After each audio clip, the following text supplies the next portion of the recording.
Welcome to NASA's Jet Propulsion Laboratory in Southern California. We are gearing up for NASA's Perseverance Rover to touch down on Mars. Happening in an hour and a half from now, the rover will attempt to land in Jezero Crater. It is the most difficult landing site on Mars ever attempted. Thank you for joining us. I'm your host, Raquel Villanueva. In the past, mission team members gathered in our mission control for landings. But this time around, we have COVID safety measures in place. Today's landing will look a little different than what you've seen before. I am in a room by myself, and so is my co-host. Here in the Spaceflight Operations Facility, team members are in different parts of this building. Some are in mission control, others are upstairs for landing operations. We also have isolated rooms for our guests on this show. In total, we have 8 locations covered by 14 robotic cameras that you will be seeing. One of those locations is the dark room, the heart of NASA's Deep Space Network. Think of it as a giant communication switchboard. This is where spacecraft phone home to us from across the solar system and interstellar space. The Deep Space Network has been tracking Perseverance since it left Earth, and there are lots of ways you can watch landing today. We have a 360-degree camera inside the control room. It lets you experience the landing right along with the team while seeing this broadcast. We also have the clean feed. It shows an uninterrupted view of mission control and audio. También tenemos un programa en español. To tell us about it is host Diana Trujillo, who also works on the mission. Thank you, Raquel. We're so excited to be the sister live broadcast in Spanish. Sintonízate nuestro programa en las redes sociales de Twitter, YouTube y Facebook en la NASA en español para que nos acompañes a un tour virtual de la NASA con entrevistas con astronautas, con participación de artistas, con entrevistas con científicos e ingenieros de Perseverance, con Plaza Sésamo y mucho más. Te esperamos. Gracias, Diana. And don't forget, we want to see how you are watching the landing today. Use the hashtag Countdown to Mars to send us your photos and videos. To preview what interviews are coming up is my co-host from the JPL News office, Marina Jurica. Thanks so much, Raquel. The excitement is building behind me right here in Mission Control as we count down to the Perseverance landing. We will be talking to some of the many people who made today possible, from scientists to engineers on the Mars 2020 Perseverance Rover team to folks from NASA headquarters giving us a look into the future of Mars exploration. A little later, we will also be speaking with the students who named the rover and the helicopter. Inspirational stories as we prepare for another landing on the red planet. Back to you, Raquel. Thanks, Marina. Let's give a shout out to the students around the nation learning about Perseverance's mission to Mars with their teachers. We are happy you're with us on this exciting day. Later in the show, we will be answering some of the questions you submitted through your classrooms. Landing on Mars is complex. The team will be calling out milestones as they happen. It's fast-paced, and you'll hear lots of technical terms. To help us translate and explain what is going on in Mission Control is Swati Mohan. She is part of Perseverance's landing team. Thanks for guiding us through landing today, Swati. Hi, Raquel. I'm happy to be here today. So, Swati, what is the status of the Perseverance rover right now? So Perseverance is still in space right now, about 9,000 miles from Mars. So far, she is healthy and on course. And it takes time to send signals between Earth and Mars. Can you let us know how that affects the information you are seeing? So Mars is about 127 million miles from Earth right now. That means it takes about 11 minutes from light to travel from Mars to Earth. So all the information that we receive from Perseverance actually happened 11 minutes ago. So the round trip is 22 minutes for us to send a command to Perseverance and hear back on the ground that she's received that command. This is what we call two-way light time. That's good to know. And can you tell us who else is in the room with you right now? The operations team is split into 2 different areas. Here in the cruise mission support area, we have primarily the team that has been flying Perseverance from Earth to Mars. You'll see the placards with the roles of each of the people by their stations. Some of the people you may hear talking today are the flight director, who is the conductor of our operations orchestra here, the entry, descent, and landing activity lead, who is a member of the landing team tasked with understanding the execution of entry, descent, and landing, and then also the telecommunications and entry, descent, and landing communications engineers who will be monitoring the signal from Perseverance through the different paths that we have. Upstairs, in what we call the war room, we have almost the entire entry, descent, and landing operations team. And then across the hall from them, we have the surface mission control room, where the surface operations team is ready and waiting to take over as soon as Perseverance's wheels touch the ground. And you have been part of this mission for years now. Can you tell us what have you been working on? I've been working on Perseverance for almost 8 years now as a guidance, navigation, and control engineer, working primarily on entry, descent, and landing. One of my big tasks was to help with terrain relative navigation. Perseverance will be the first mission to fly terrain relative navigation. So while she's descending on the parachute, she'll actually be looking at the ground with a camera, seeing where she is with respect to the Martian surface, and choosing a safe spot to land that she can get to. After so many years of working on the mission, it's an honor to be here today as the mission commentator. We're happy to have you here. Thanks, Swati. We'll be checking back in with you in just a few minutes as Perseverance approaches its next milestone. Sounds good. But for now, let's learn more about the rover's mission once it lands on Mars. You know, Mars is the closest place that we can reach with robotic exploration that we think had a really good chance of having ancient life. The Perseverance rover will land at a location called Jezero Crater. Jezero Crater is a very interesting place. It's a crater that once held a lake. There are a lot of craters on the surface of Mars that could have once hosted ancient lakes, but not every crater that we think had a lake actually preserves evidence that that lake was there. It had an inflow channel and it had an outflow channel. That means it was filled. The crater was filled with water. In Jezero, we have probably one of the most beautifully preserved delta deposits on Mars in that crater.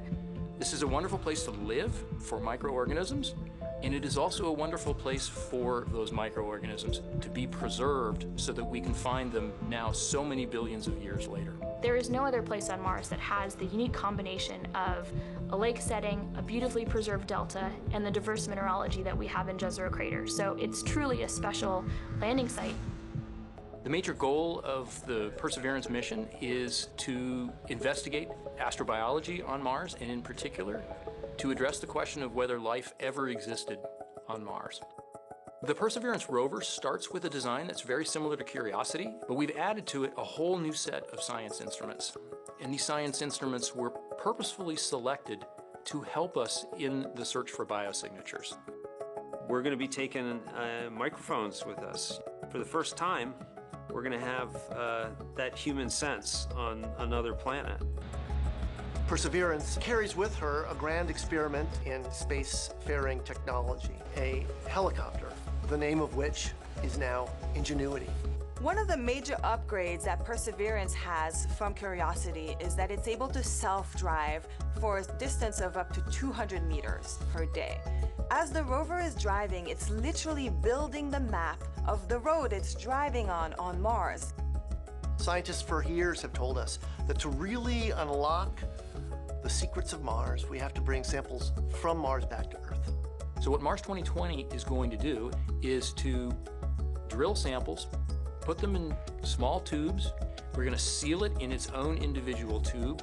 We set them on the surface to provide a target for the second two missions, which hopefully will get in development in the next several years and could potentially get the samples back to Earth by 2031. Perseverance is a very, very profound first step in both our understanding of our place in the universe and a stepping stone towards human exploration on Mars.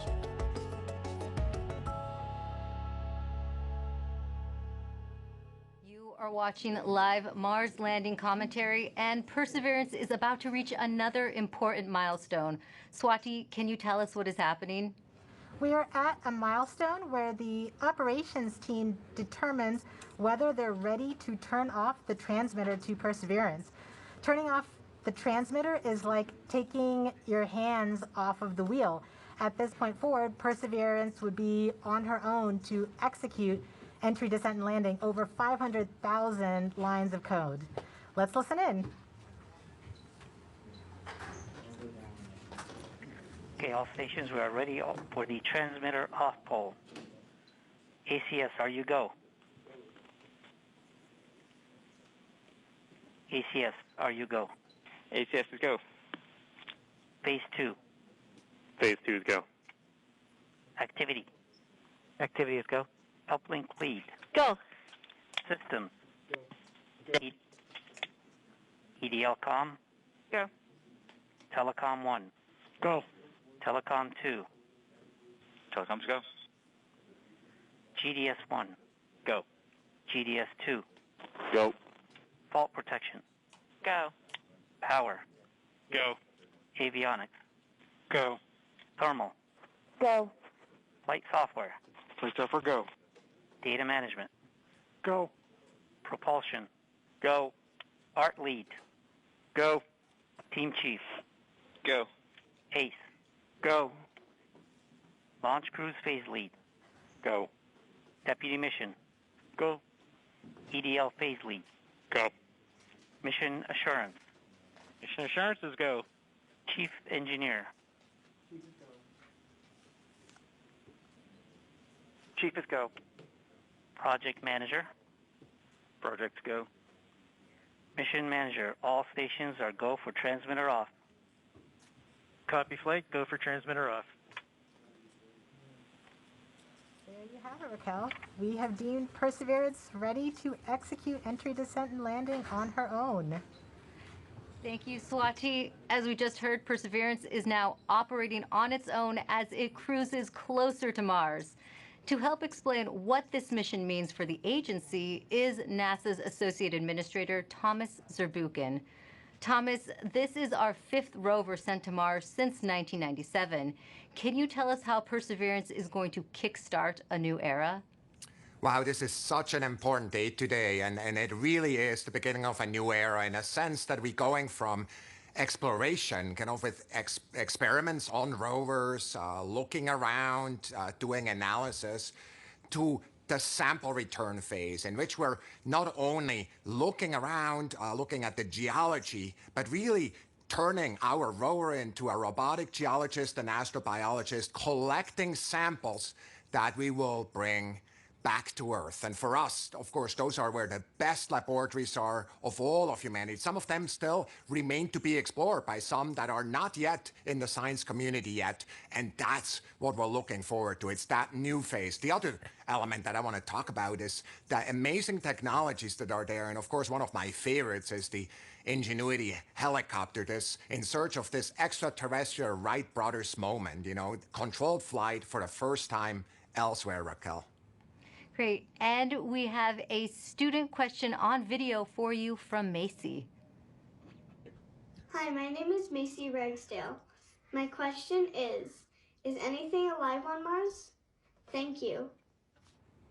Well, Macy, I'm so glad for your question. That's a question I ask myself. Is anything alive there? And frankly, at the surface where we're going right now with Perseverance, we do not believe there's anything alive right there because of the radiation that's there. It's chilling cold and there's really no water there. But guess what? We think that 3 billion years ago, this looked like a stream that you may see on Earth. And frankly, a lot more similar than Earth, with water with a magnetic field, just like the Earth with an atmosphere. And the question is, at that time, 3 billion years ago, were there single-cell organisms, just of the type that developed on Earth? So is there life on Mars overall? We don't know, but where we're going right now, we're really looking for ancient life, and that's what we're so excited about.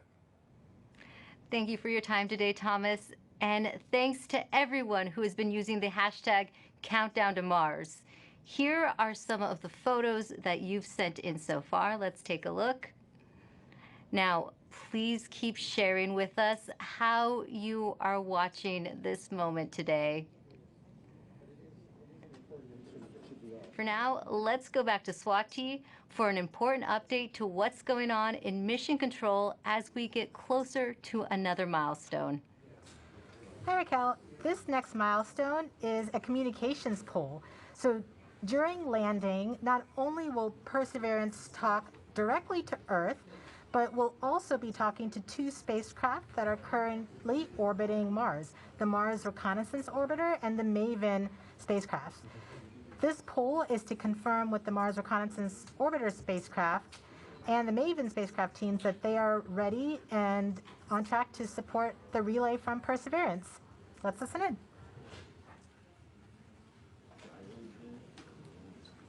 Maggie?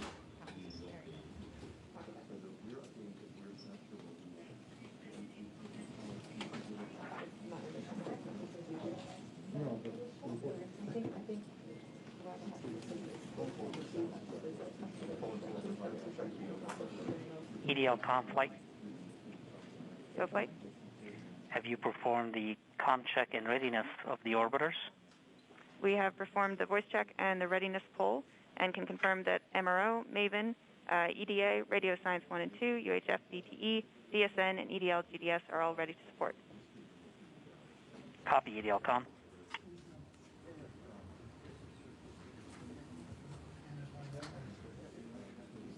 So we've just heard that we have confirmation from each of the different orbiters and all of their support equipment on the ground that they are ready and are on track to support the relay from Perseverance.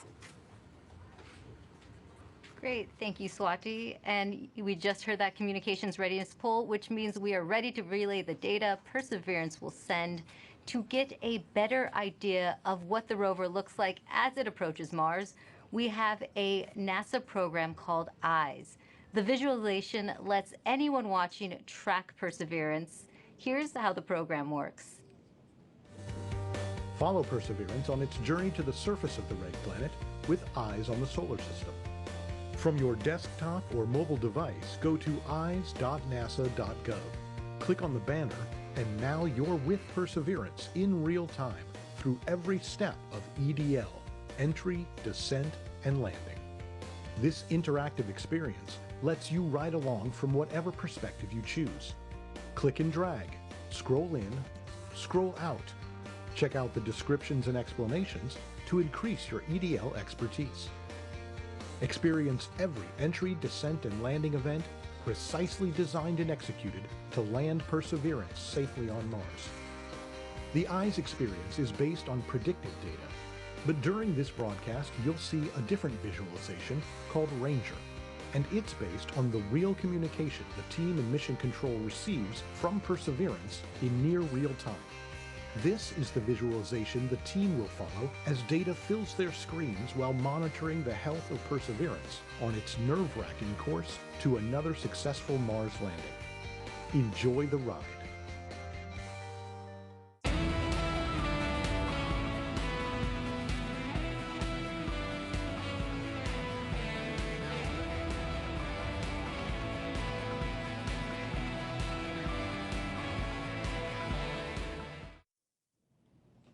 You are watching live Mars landing commentary. Stepping outside Mission Control to talk to us is Perseverance system engineer, Matt Smith. Thanks for joining us today, Matt. Hey, Raquel. Well, coming from Mission Control, we are going to hear terms related to landing. Can you help us understand what some of them mean? Sure, definitely. One thing you'll hear a lot about is telemetry. So telemetry is just our way of talking about data that's coming from the spacecraft and telling us important things like temperatures on the vehicle, pressure, how much fuel we have left, and other things that we need to understand for the health and safety of the vehicle. You'll also hear the word nominal, hopefully. Nominal means everything is expected, everything is okay, we're good to go. You'll hear also a lot about velocity and deceleration. So velocity is just our speed combined with the direction we're going. And deceleration is our slowing velocity. So we're coming in at over 12,000 miles per hour, and we're going to slow down to a nice, comfortable 2 miles per hour at landing, and that's our deceleration. Speaking of landing, you may hear a couple important terms at landing itself. One is RIMU stable. So the RIMU is a device on the rover that measures the rover's orientation and whether it's moving. So we want a nice stable landing spot without any motion. You'll also hear UHF stable, hopefully. UHF stable refers to good telecommunications link with the rover and indicates that we've had a good separation between the descent stage and the rover after the sky crane maneuver. Finally, you may also hear Tango Delta nominal or touchdown nominal. That means we've touched down on the surface of Mars within the expected range of safe landing speeds. Thanks for that breakdown. Now, this is your first Mars mission. What have you learned from this experience? Yeah, one of my takeaways is that you can almost never be too careful when it comes to Mars. You definitely can't take Mars for granted. You know, we've checked and double-checked and triple-checked everything on our way to Mars. And, you know, even though we've done this once before using the sky crane technique on the Curiosity rover, you know, I think everyone's going to have their, everyone's going to hold their breath until we're on the surface of Mars this time around. And we have a social media question coming in. Nor the Door on Instagram asks, how complicated is the automated landing sequence and who wrote the code? Yeah, it's quite complicated. The automated landing software needs to do literally hundreds of things all on its own, just right with sub-second timing accuracy. And it's the result of many hundreds of people over many years, stretching all the way back to Curiosity and then improved for the Perseverance landing today at Jezero Crater. Great. Thanks for your time today, Matt, and good luck. Thanks. Now, landing on Mars is hard. Landing on Mars during a pandemic is even harder. The team behind the Perseverance rover faced one of its biggest challenges when the coronavirus pandemic struck. Here's how they kept the mission going.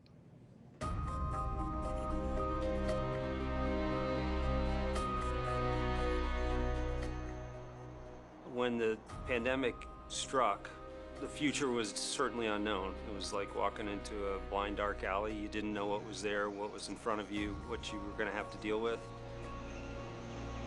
It's something that nobody expected. It's something nobody could plan for. So we all were asked to start working from home. Rather than your first priority being mission success and getting to the launch pad, your first priority immediately gets displaced, and it's now the safety of the people. And it took a lot of work to put stuff together in order to keep momentum going, to keep people working safely, keep them healthy, and to keep the project on schedule. We called the effort Mars 2020 Safe at Work, and the objective was to keep the team as safe or safer than they would be if they were not working. You know, putting a spacecraft together that's going to Mars and not making a mistake, it's hard no matter what. Trying to do it during the middle of a pandemic, it's a lot harder. And liftoff. As the countdown to Mars continues, the perseverance of humanity launching the next generation of robotic explorers to the Red Planet. Certainly never done something like this before. Try to lead a team that's flying a spacecraft on the way to Mars while getting ready for landing, while doing it all from home. There's no doubt that working in isolation, not virtual isolation, but in physical isolation from everyone else, is a challenge. We had to rethink and redesign what it meant to operate a spacecraft in flight when we couldn't all be in the same room in mission control, seeing the data come down from Perseverance. It was a major change going to that, you know, looking at everyone on a screen instead of in person. Because of the pandemic, you can't you know, just pop over your cubicle wall and talk to the person next to you. It's definitely been a challenge to figure out how to communicate and get everything done remotely, but we've managed to make it work. We are explorers. Our job is to go into the unknown, and this is just another example of the unknown. We're really doing something that's transformative and trying to understand whether or not life evolved on another planet. That's the fundamental objective of this mission. We're all still connected by this incredible mission and this this wonderful team that we have the opportunity to be a part of. So that keeps at least me going. Pretty much everybody that I've talked to that's associated with the mission has said the same thing, which is you could not have come up with a better name than Perseverance. It's an amazing serendipity that we get to persevere through working on Perseverance.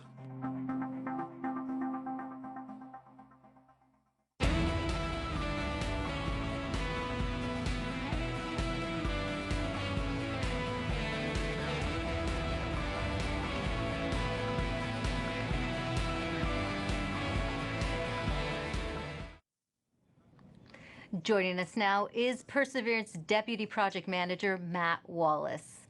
Matt, just how ambitious is this mission, and how was the Perseverance team able to stay on track with unexpected challenges like the pandemic? Well, it's a very ambitious mission. You know, we're carrying not only a host of new, extremely capable science instruments to do that science mission that we've talked about, but also a number of technology experiments that will provide feed-forward information into the next set of robotic explorers or even human exploration of Mars. So there's a lot for us to do. We look a lot like Curiosity, but in fact we're carrying 50% more payload down to the surface of Mars. And so it's been a big challenge. You know, and it was particularly challenging when the pandemic struck. It came at a critical time in our processing. We were just months away from launching. We were trying to essentially get the spacecraft assembled and do the final tests. We did not have a lot of margin in our schedule, and our focus just entirely shifted from that to keeping the team safe and keeping their families safe. And we had to do that quickly. We had to make that adjustment quickly. I think, you know, we got through it with a lot of help. A lot of people stepped up to make it happen. The team was tenacious, and we managed to get it launched and fly it to Mars. You know, thanks to a lot of help. And Matt, just how large is the team that worked on Perseverance? It's a big team. A couple thousand people here just at JPL, in fact, have worked on this mission. And then almost every other NASA center has contributed in some significant and critical way as well. We have over 1,000 industry partners that have provided hardware into this mission from 44 different states, 560 different cities. And of course, we have international contributions from Europe and many other international providers as well. So it's a big team. It's taken a lot of people to get us to where we're at. That is a big team. This is the most difficult landing site ever attempted. Now, why do you think Perseverance is ready to land in Jezero Crater now? Jezero is tough. I mean, it's scientifically fascinating because it's got a lot of things like craters and you know, rock fields and cliffs and sand dunes and that sort of thing, which are great for the science community. That's exactly the type of features they're looking for to learn more about Mars.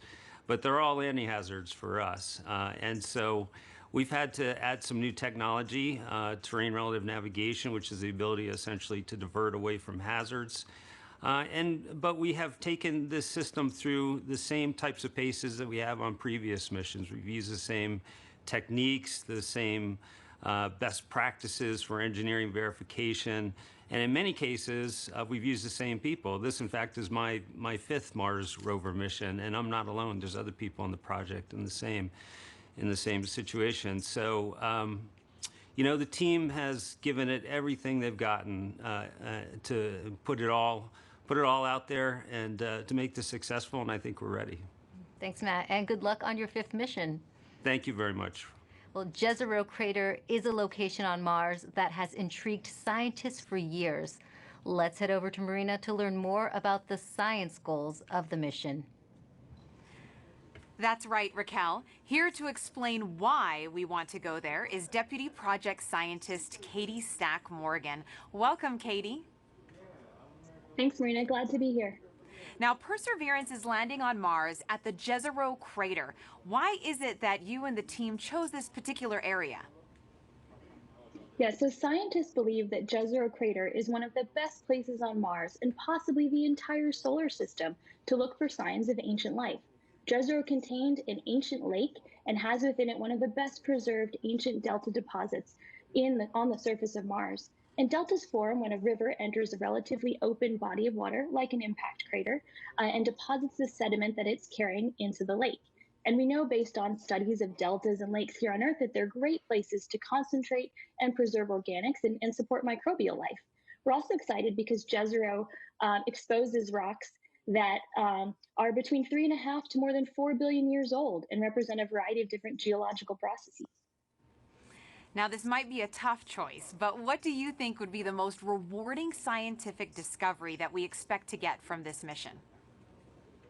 Is hands down, I think the most rewarding discovery I think we can make with Perseverance would be finding a truly compelling ancient biosignature on Mars. The rocks in and around Jezero Crater record a period of time when life first arose in the solar system, and we have the opportunity with Perseverance to study the evolution of a planet from a once habitable world likely capable of supporting ancient life to the cold, barren planet we know Mars is today. And why do you think, Katie, it's so important to find out if there really is or was ancient life on Mars? Well, the question of whether there's life beyond Earth is one of the most fundamental and essential questions we can ask. And our ability to ask this question and develop the scientific investigations and technology to answer it is one of the things that make us as a species so unique. And based on everything we know about Mars in the past, it absolutely should have been capable of supporting ancient life. So we can find out an answer to the question, where there were habitable environments, was there life? And studying the possible emergence of life on ancient Mars can also help us better understand the conditions that led to life on our own planet Earth. That's so fascinating, Katie. And now we're going to take a question from a student, Vara. Hi, I am Vara, and my question is, why was Mars able to sustain lakes and rivers ages ago, but cannot now? Isn't it cold enough to make water, and isn't it always? Thank you. Yeah, that is such a great question. And one of the things that protects our atmosphere here on Earth and allows liquid water to be stable on our own planet is the fact that we have a magnetic field protecting that atmosphere. We think that Mars lost its magnetic field way back billions of years ago and left the atmosphere exposed to things like solar wind and cosmic rays that basically blew that atmosphere away. And once that happened, liquid water wasn't stable on the surface of Mars anymore. It was too cold and the pressure was too low. And so now Mars is not capable of supporting liquid water and likely not capable of supporting life at its surface. Well, thank you so much to Vara for that great question. And a big shout out to all the kids that are watching out there today. And thank you so much to you, Katie, for joining us. That was so great. Thank you. Now sending it back over to you, Raquel. Thanks, Marina. Earlier, we were able to catch up with the communications systems engineer, Chloe Sakier. She helps us break down the system used to track Perseverance during landing. The communications infrastructure supporting Perseverance's landing is quite complex.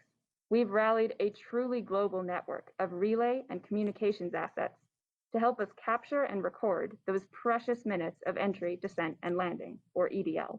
We receive a stream of engineering telemetry via these communication assets that helps us see and understand exactly what's happening. Perseverance sends direct-to-Earth X-band tones, each of which provides us with indications of critical entry, descent, and landing events. During entry, descent, and landing, we have 2 Mars orbiters listening for the ultra-high frequency, or UHF, signals from Perseverance. These orbiters relay these signals to deep space network stations on Earth, Madrid in Spain, and Goldstone in California. The Mars Reconnaissance Orbiter, or MRO, has reconfigured its software to perform a type of relay called bent pipe. This will provide us with near real-time telemetry during entry, descent, and landing. We have coverage from the Mars Reconnaissance Orbiter from just before entry to a few minutes after landing. The telemetry we receive will be delayed by the time it takes light to travel from Mars to us back on Earth. Additionally, the Mars Atmosphere and Volatile Evolution spacecraft, or MAVEN, is recording these UHF signals and will be relaying that recording hours after landing. MAVEN will be covering us from around the time of cruise stage separation until a few minutes after landing.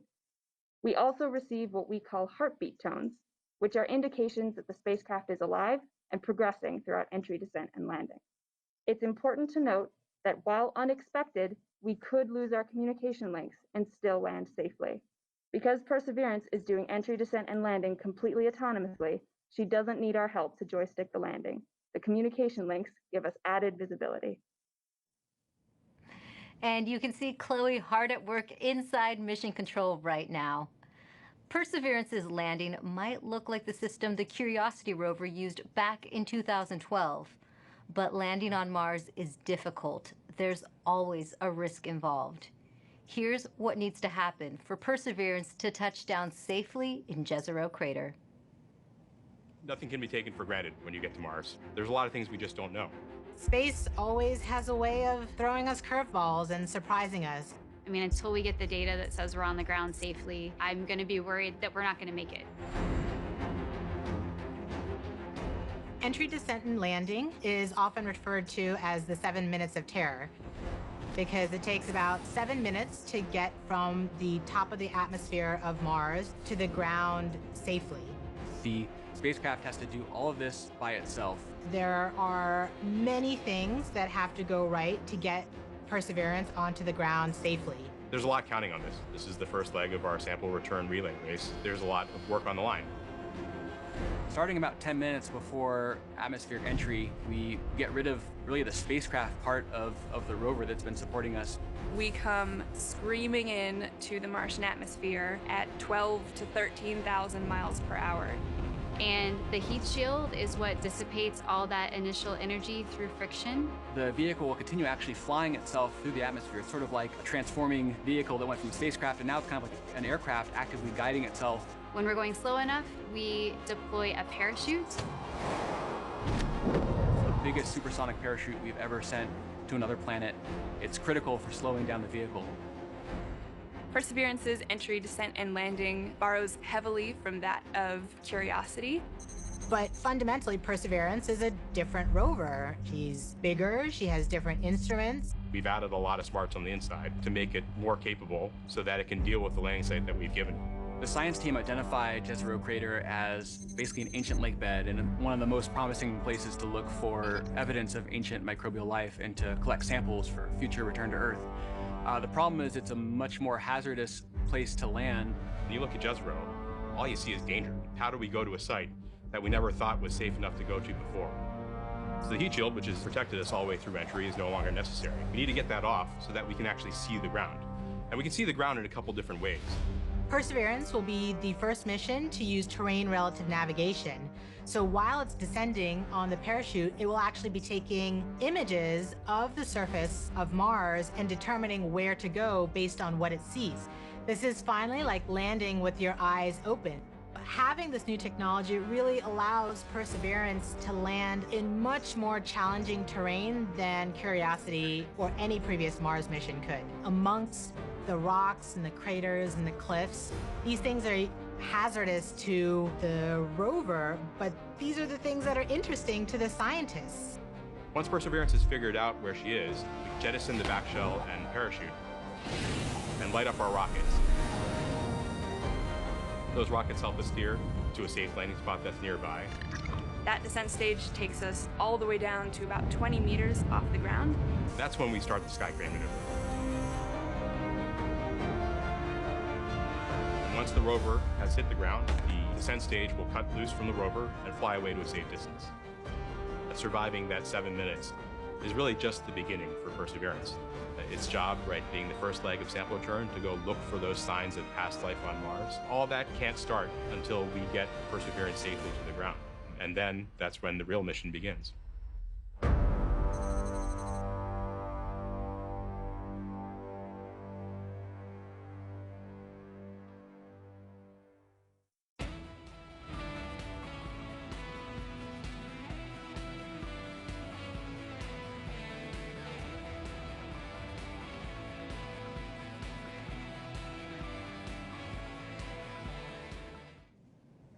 With us now is Al Chen. He is Perseverance's entry, descent, and landing lead.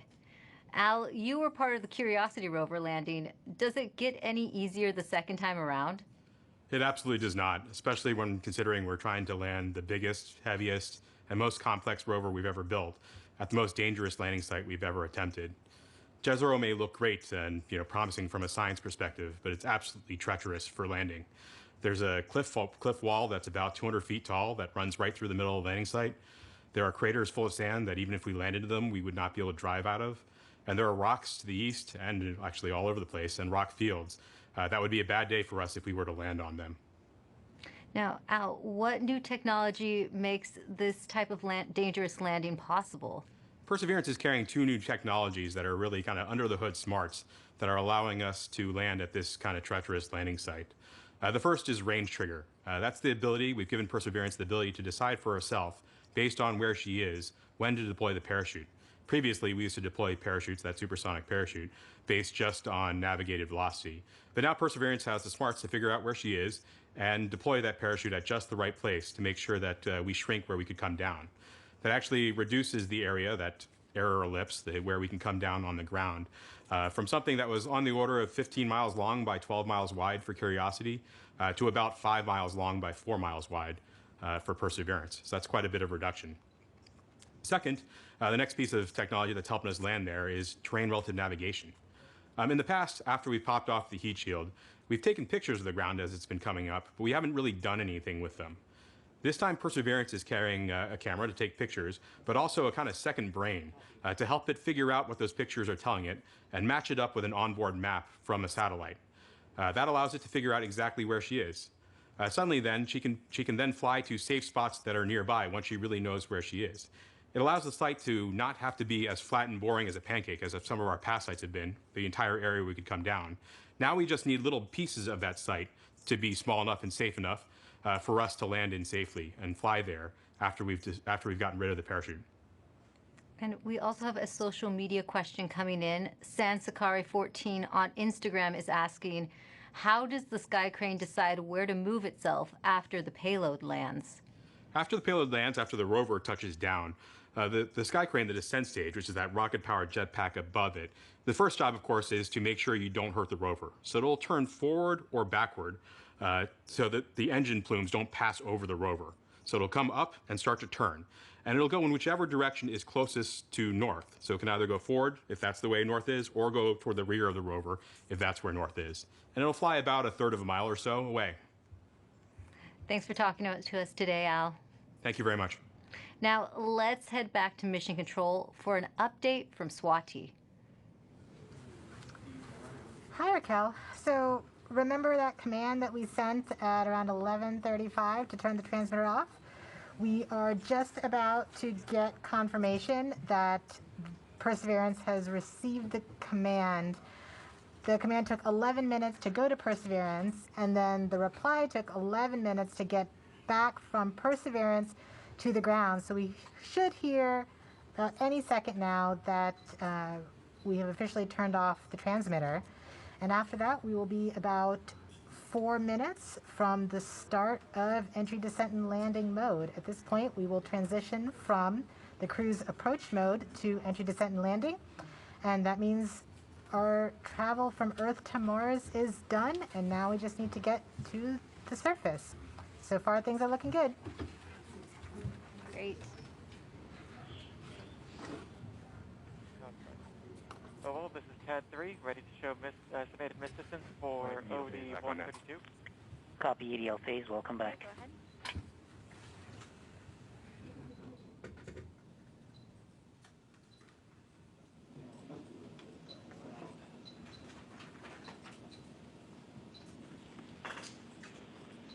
Flight Ace.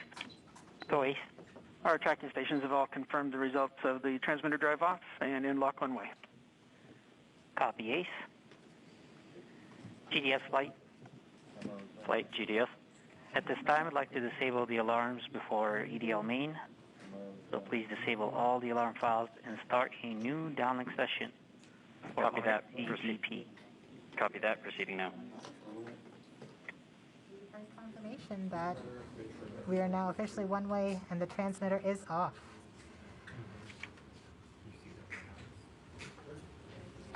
Rover mission has helped shape the other starting with the landing of the Pathfinder more than 20 years ago, leading up to where we are today with Perseverance.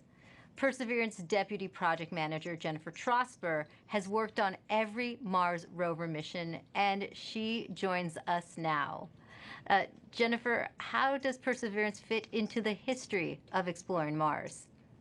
Thanks, Raquel. It's great to be here. Well, Perseverance is NASA's 5th rover on Mars, and I've had the privilege of working on every one of them. And the very first rover was the Sojourner rover we sent in 1997, and it was the size of a microwave oven.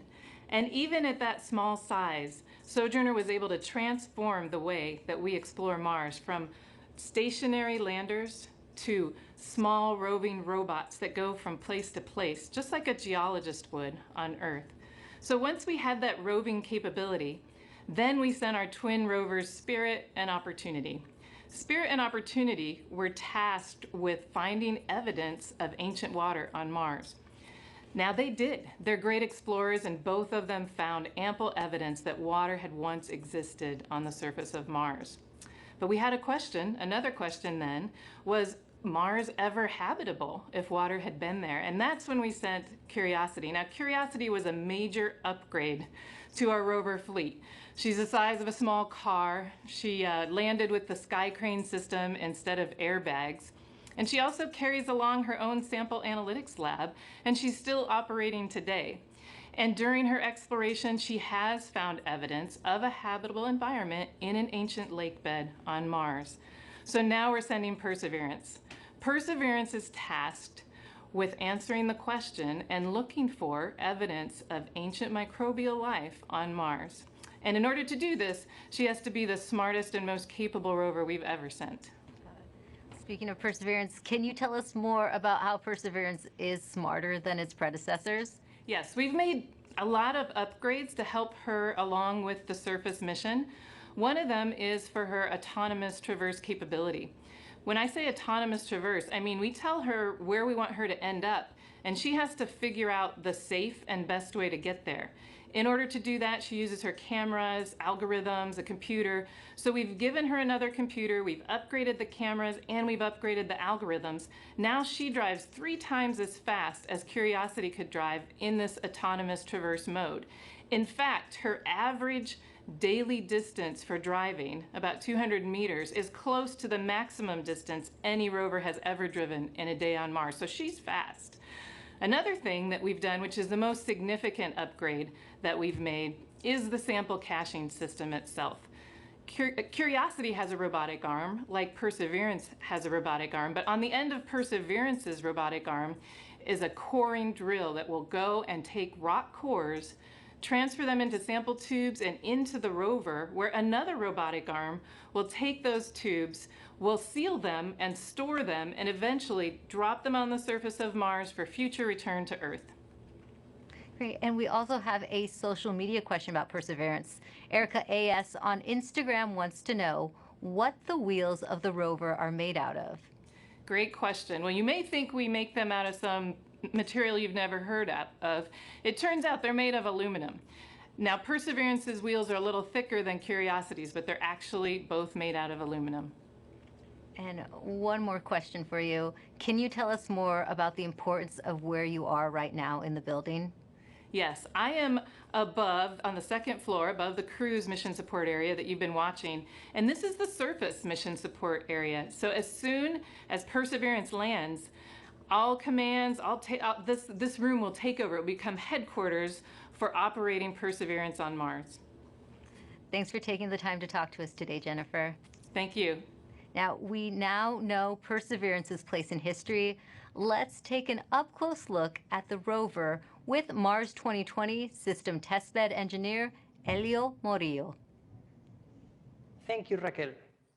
I'm standing in front of the Mars 2020 Perseverance scaled model. As you can tell, this vehicle is about the size of a Mini Cooper. These wheels are obviously black here and they look like rubber, but they're actually fully made of metal.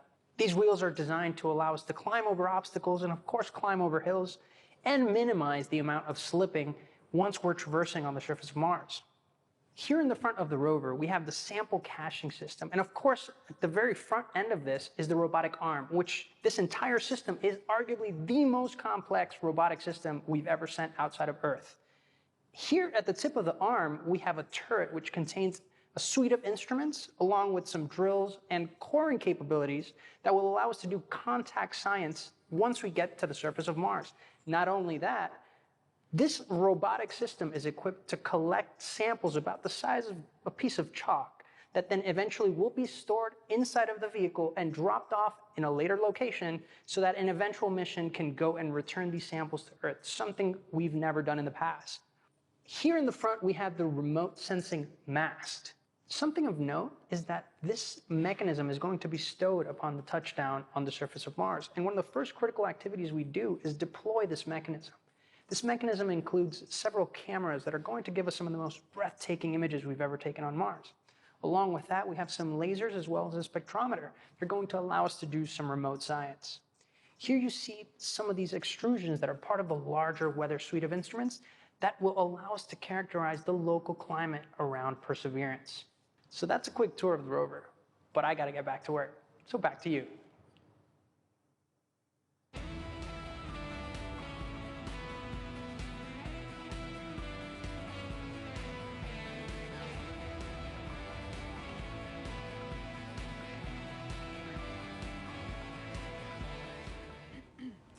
Perseverance is collecting samples of Martian rock for future return to Earth. We've heard that scientists have been wanting to bring Martian samples back for many generations. And here to talk a little bit about that is NASA's Planetary Science Division Director, Lori Glaze, who joins us now to talk about the role Perseverance will play in NASA's future goals. Welcome, Lori. Hi. Now, as you just heard, we've heard that scientists have been wanting to bring back these Martian samples for a very long time. Why do we need to bring them back? That's really a great question. You know, we actually have examples of Mars already here on Earth that came here as meteorites. But we don't know exactly where they came from on Mars, and then they also have had to make the trip from Mars to Earth, and so they got altered during that time, and then during their entry and descent into the Earth's atmosphere, that also changes what those rocks are like. So being able to go to Mars and actually collect a sample where we know exactly where it came from, and we know we can preserve it and keep it pristine and carry it all the way back here, this will be incredibly important to help us answer questions about the geologic history of Mars, understanding how it formed and evolved, and also really important questions about whether or not life actually existed on Mars 3.5 billion years ago, and whether that life, if it existed, has been preserved in the surface of Mars. Now, Lori, these sample tubes that Perseverance is going to be collecting, they're the cleanest things ever created on Earth. Tell me a little bit about that. Oh my goodness. We worked so hard. The team here at JPL is absolutely incredible to assure that those sample tubes are incredibly clean. One of the main goals of this mission is to be able to detect if there's actual life that's preserved, ancient life preserved in those rocks, in those samples. And we definitely don't want to be carrying, our own DNA off to Mars and then bring it back here to confuse our scientists when they're trying to study those samples. So it is an incredibly clean set of equipment that's been sent there. As you said, the cleanest thing we've ever sent into space. Now, this is a very complicated campaign. Can you break down for us how it's going to work and if there's any international partners working with us? You are correct. The Mars sample return campaign is incredibly complex. In fact, it's probably the most challenging thing we've ever tried to do. But we're definitely not going to try and do it alone. We have great partners with the European Space Agency. And the way this campaign is going to work, well, Perseverance is the first step. Chapter 1 is going to Mars and collecting the samples. Chapter 2 is going to be a sample return lander that we hope to launch in around 2026 to 2028. And that lander, it'll be an American lander carrying a fetch rover that's provided by European Space Agency. And that little fetch rover will drive out and pick up the samples that Perseverance left on the surface of Mars. And the Fetch rover will bring them back and load them into a rocket that we call the Mars Ascent Vehicle, which will be the first ever launch from another planet. And it will launch those samples into orbit around Mars. In the meantime, European Space Agency will have an orbiter that's in orbit around Mars that can rendezvous and capture those samples and then bring them back to Earth for us to study back here in our amazing laboratories. A lot of firsts, it sounds like, Lori. And another first, how is Perseverance and the Mars Sample Return mission going to help the future exploration, human exploration of Mars? I'm so glad you asked that. I think we're going to get a lot of great information from Mars Sample Return with, again, being able to land the heaviest payload we've ever landed on Mars will be that Sample Return lander. That's critical to us learning how to land humans on Mars. And then we are definitely going to want to be able to launch the humans back off of Mars. So that Mars Ascent Vehicle is going to be critical, that first step of the first launch from another planet. So exciting, Lori. And speaking about the Mars generation, we're now going to take a student question for you from Livia. Hi, my name is Livia, and my question is, what made you want to study Mars, and why are you working so hard and willing to wait so long for a sample? Thank you. Oh, Olivia, that is such a great question. And I enjoy Mars just because it can tell us so much about how our solar system formed and evolved. All of the planets can tell us different parts of that story, and Mars is a really key piece of that.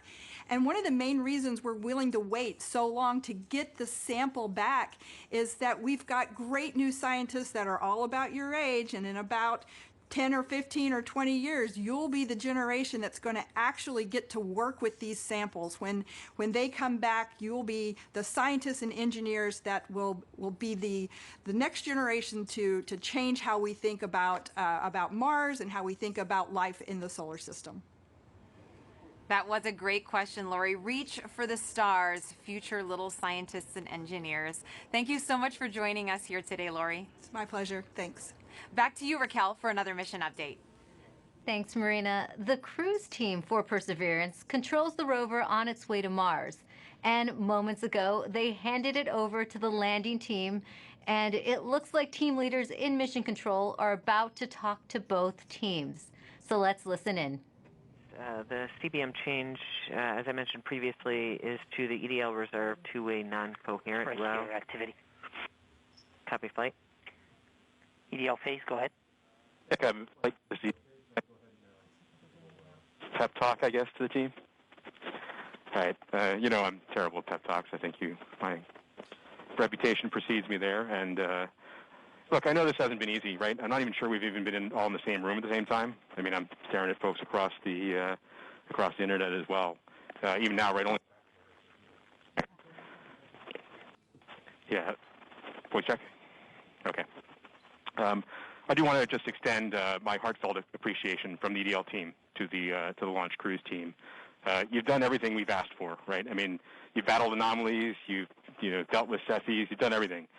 You delivered a healthy spacecraft to the place that we want to go, and she's right on target, right? You did the last maneuver literally 2 months ago, right? This is pretty incredible, in my opinion.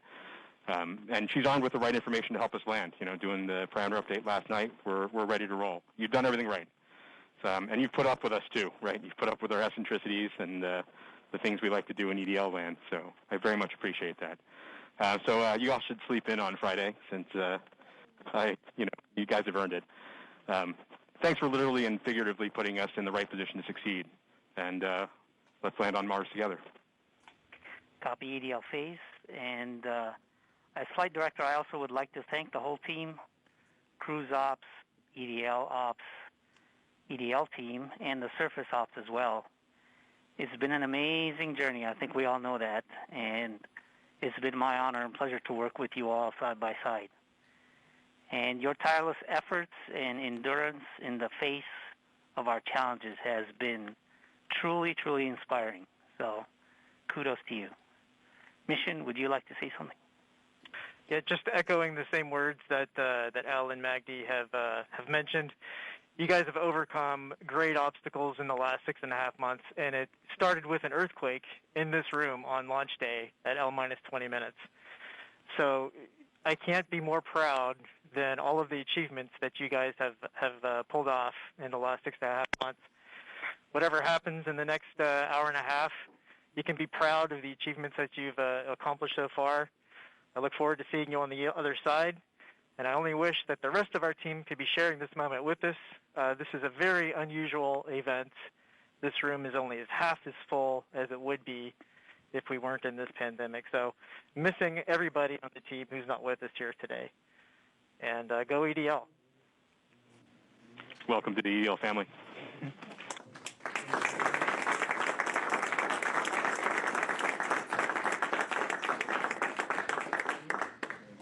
And with that, Godspeed Perseverance. All right, activity. Go ahead and continue the report. Sure thing, Flight. We've since completed the EDL Start Anchor.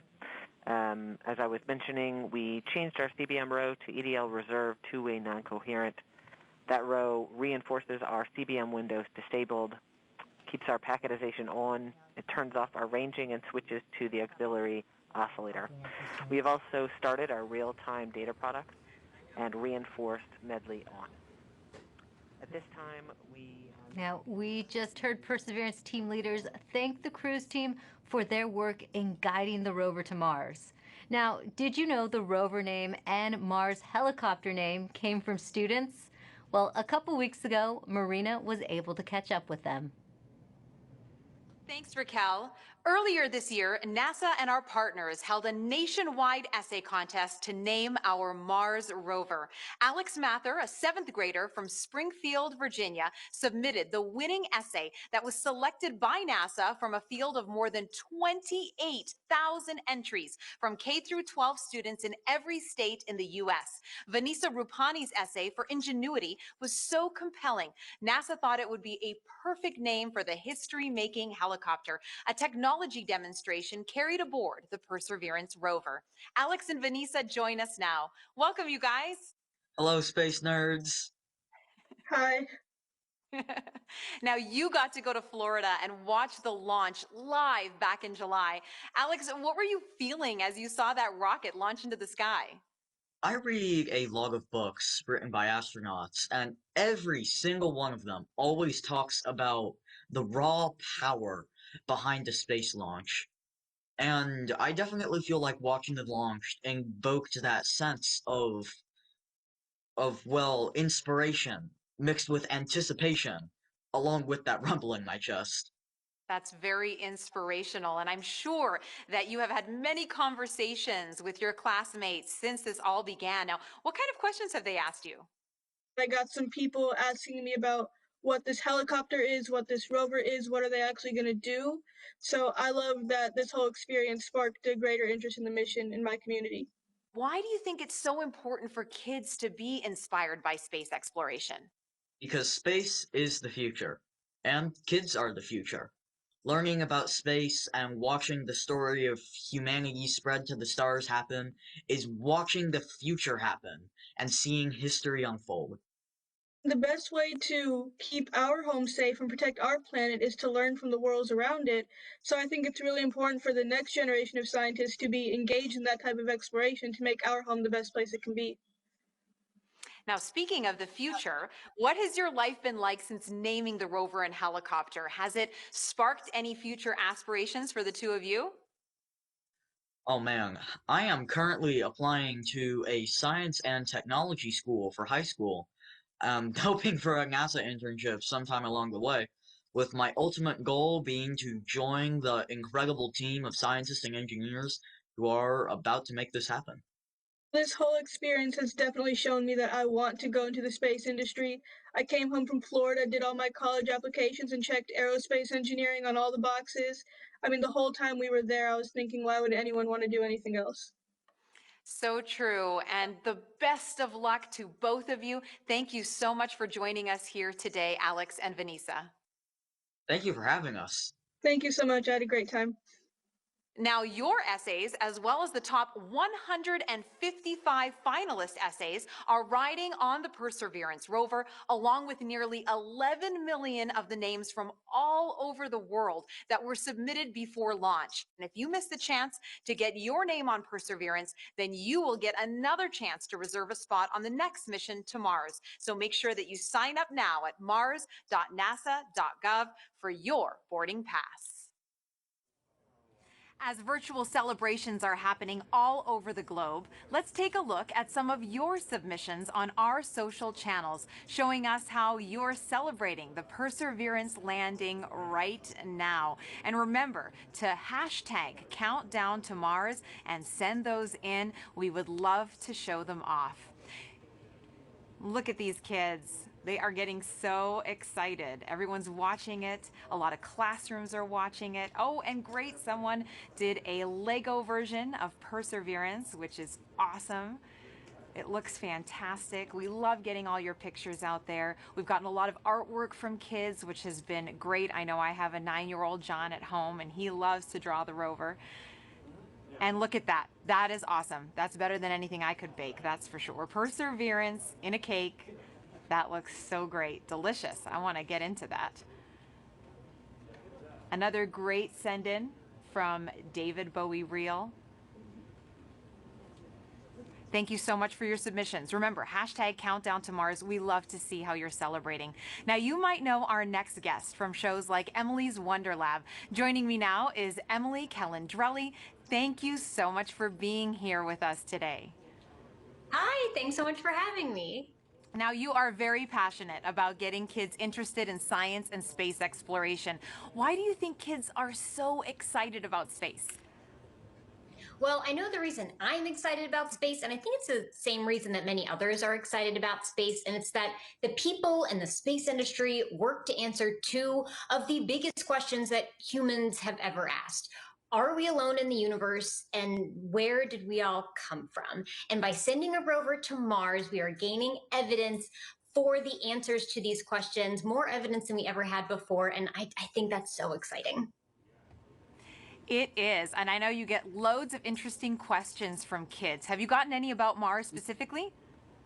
Oh my gosh, yes. Everybody loves Mars. It's in movies and books and TV shows, and everybody loves Mars. So one of the things that I get asked a lot is that, it's called the red planet.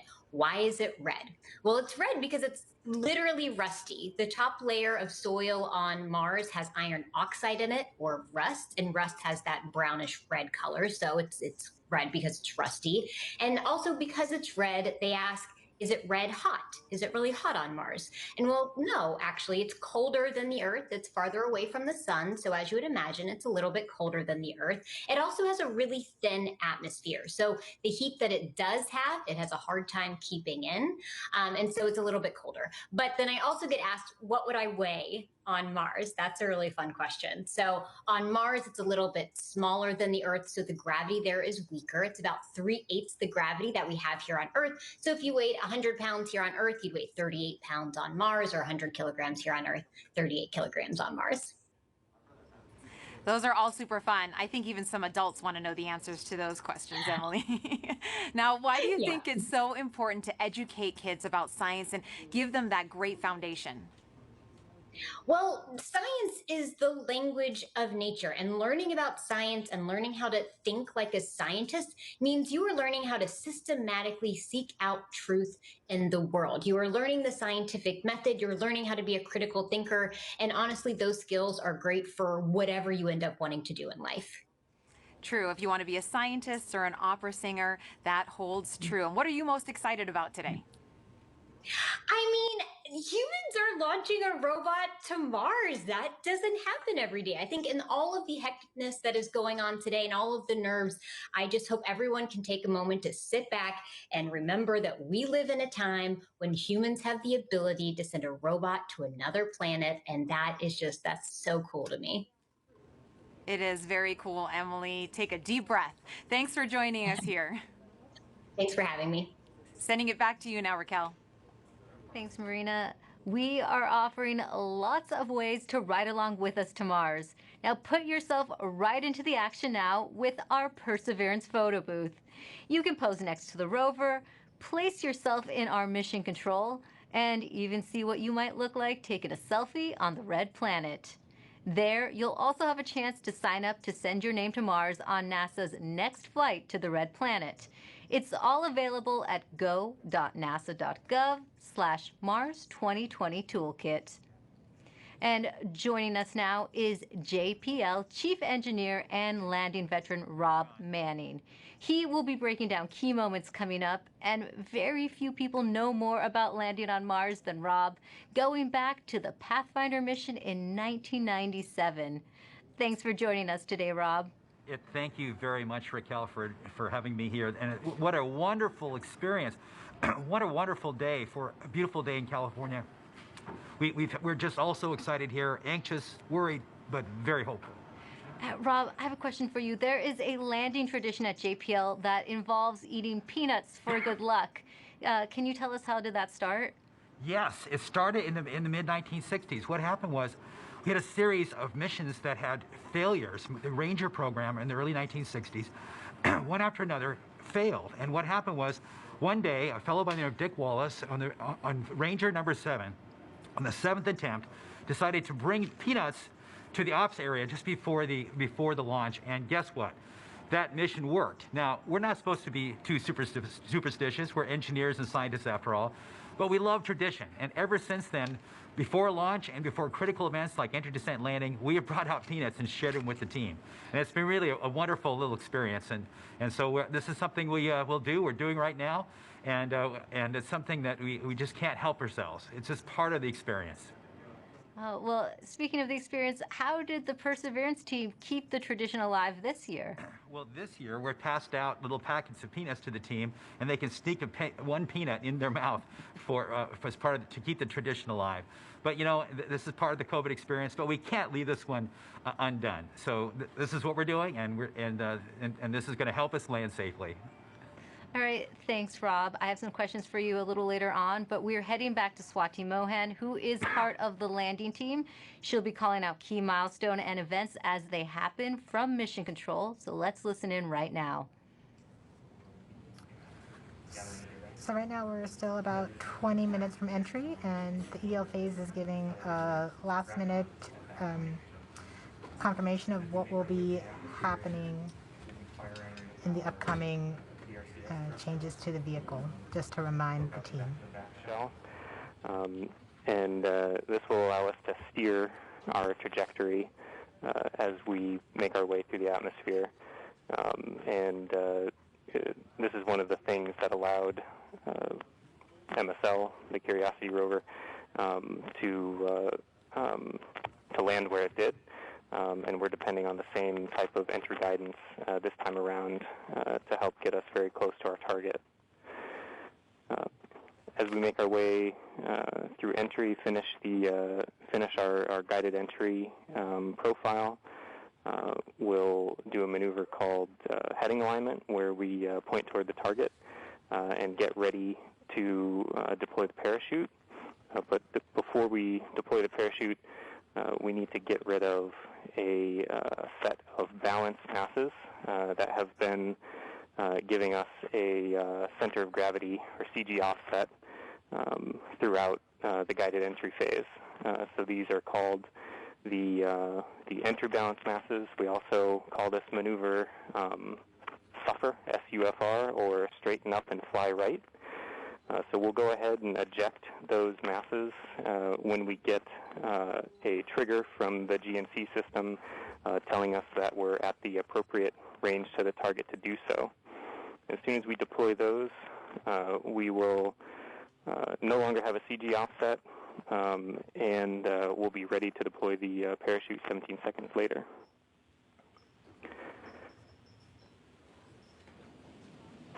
Right where the Perseverance team is sitting now, what's in store for them as we approach landing? I'm going to hold here for EDL prep as we're about to start that anchor. Copy, phase 2. And activity, please call that out when it's ready. Copy, flight. I'm going to make the announcement now. Go ahead. Maggie's to make the announcement that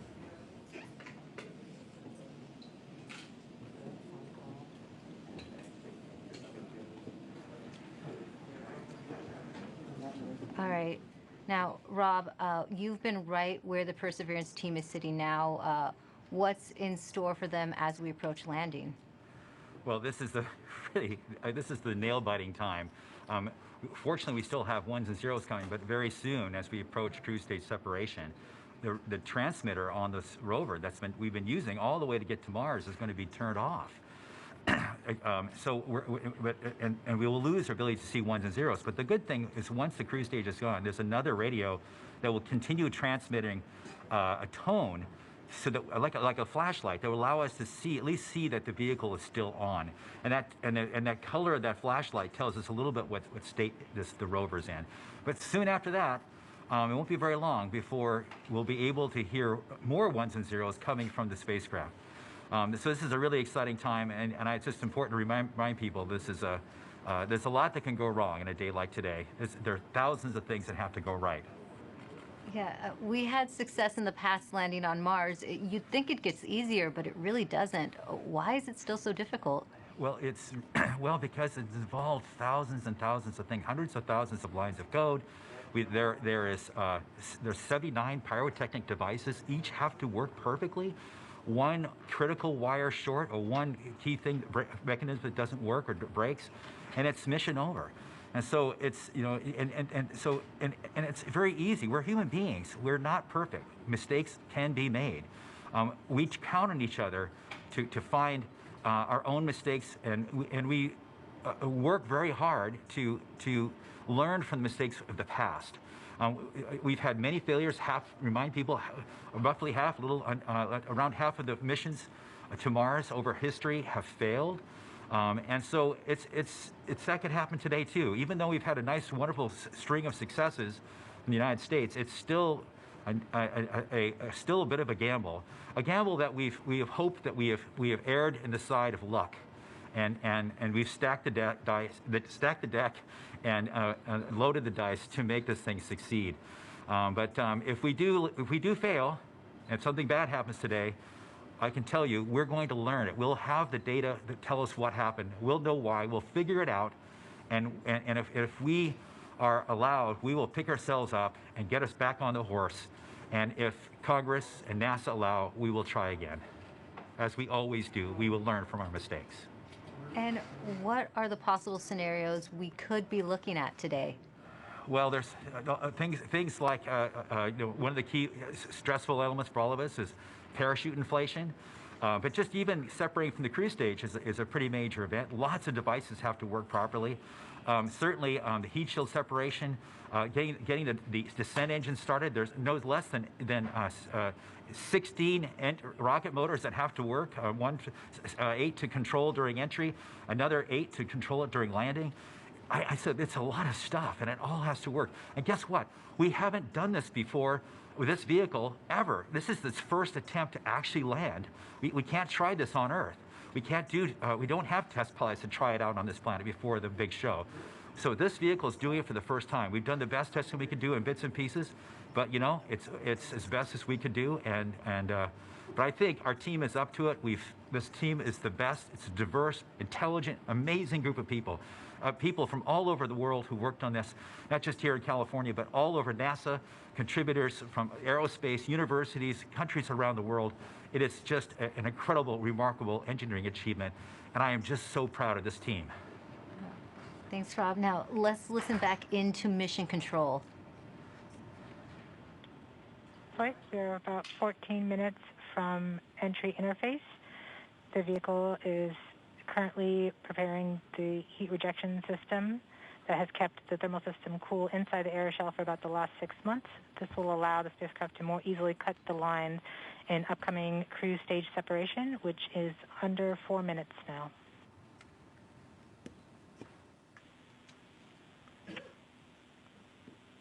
We have now enabled the rover pyro bus. That's the pyrotechnic system that's We're going to powering off the cruise stage devices.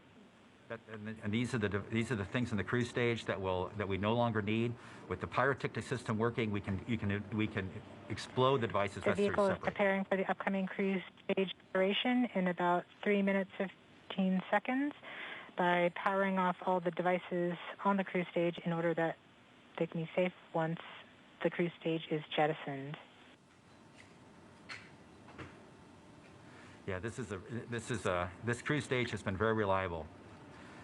We are firing our first pyros to vent the HRS liquid and gas. This has been the coolant that's kept their vehicle from getting too hot on the way to Mars. We have to vent it into space. And so this is one of the first major events that take place as part of entry, descent, landing. The HRS vent anchor is complete. Yes. We will see the next anchor in approximately 3 minutes. Okay. We are currently 12.5 minutes from entry interface. We are coming upon cruise stage separation in 2 minutes and 20 seconds. What's happening now, Rob? Okay, well, we're just waiting. The rover is completely in charge. It's doing all the things we've taught it how to do. It's all built into the software. We've tested it over and over and over again. This team has spent 24 hours a day, 7 days a week, testing this thing for years. And so this is really the culmination of all that work. So this vehicle is getting ready to push that cruise stage away. Once it gets pushed away, the entry system with the rover inside, with the rover still in charge, is going to get ready to take the vehicle, turn it to the right orientation, and aim it to Mars, and prepare for entering the atmosphere.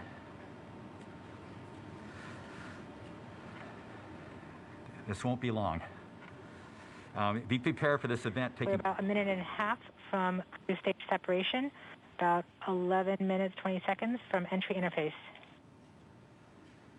Okay, so it's about 10 minutes from cruise stage separation till entering the top of the atmosphere. From then on and out, things happen We are switching fast. to the MFSK tones. Telemetry will have stopped. Telecom is confirming that the spacecraft has switched to broadcasting tones. These tones are received directly from Perseverance, but have very limited information content. We won't receive real-time information until about 9-10 minutes from now, once the Mars Reconnaissance Orbiter starts relaying information from Perseverance. We are under 1 minute from cruise stage separation, about 10.5 minutes from entry interface. It's getting exciting. I have to admit, I am quite anxious, but very hopeful that this machine is going to do what we asked it to do. You're seeing the heartbeat tones. Okay, that means that there's no more ones and zeros coming. It's just the vehicle telling us it's still alive.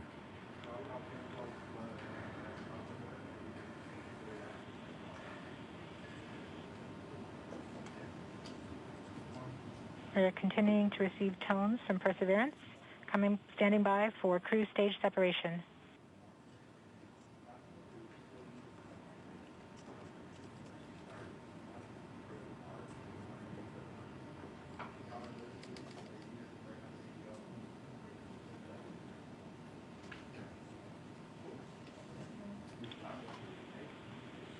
We have indication that cruise stage separation has been confirmed by the spacecraft. We're off on a good start. In about 1 minute, Perseverance's landing software will wake up and begin the final preparations for entry. The first action it will do is to fire warm-up pulses with its entry thrusters. These pulses ensure that the spacecraft gets the thrust that it wants during entry interface. We're about 9 minutes from entry interface.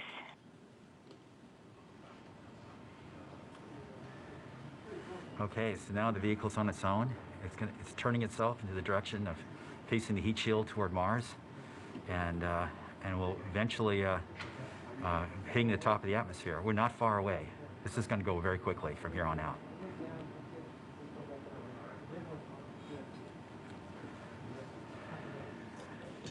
I have confirmation that we got shadowed by the cruise stage as it passed through our beam to the Earth.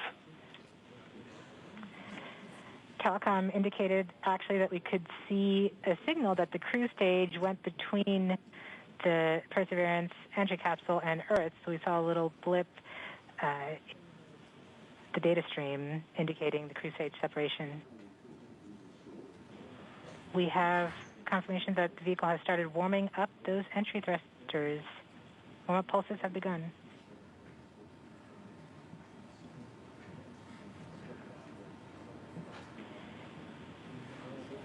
At this point, the spacecraft is trying to stop its spin from the cruise 2 revolutions per minute down to 0, and then will turn to its desired orientation from entry. It will separate the 2 balance masses that has kept it balanced during all of cruise. This will allow the entry capsule to have lift when it enters the atmosphere. We have confirmation that the spacecraft has turned to the desired entry attitude. We are about 7.5 minutes from entry interface. Okay, the vehicle is pointed in the right direction. The thrusters are warmed up and doing their job. And now we've spun down from the 2 revolutions per minute that the vehicle had the whole way to Mars. It's a spin-stabilized spacecraft. And then from here on out, it's going to just be a bullet, and it's going to control its orientation and attitude via rockets on the back of the back shell. Points carrier lock. The DTE from Radio Science from Green Bank reports carrier lock. You see the carrier on the downlink.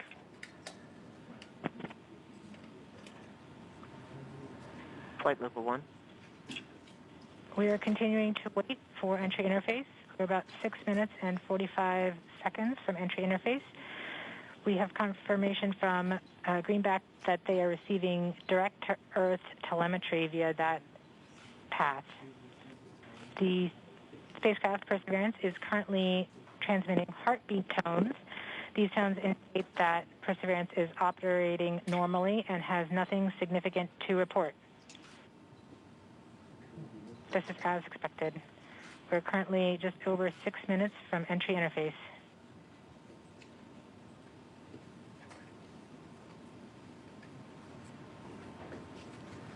Okay, and now we wait.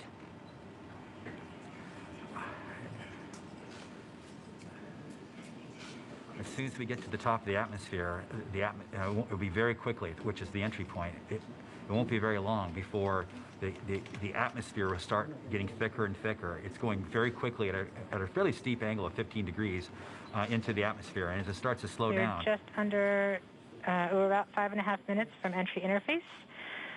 We're still receiving heartbeat tones. We expect to continue receiving heartbeat tones until about 5 minutes after entry. At that time, Perseverance will be no longer in view of our antennas here on Earth.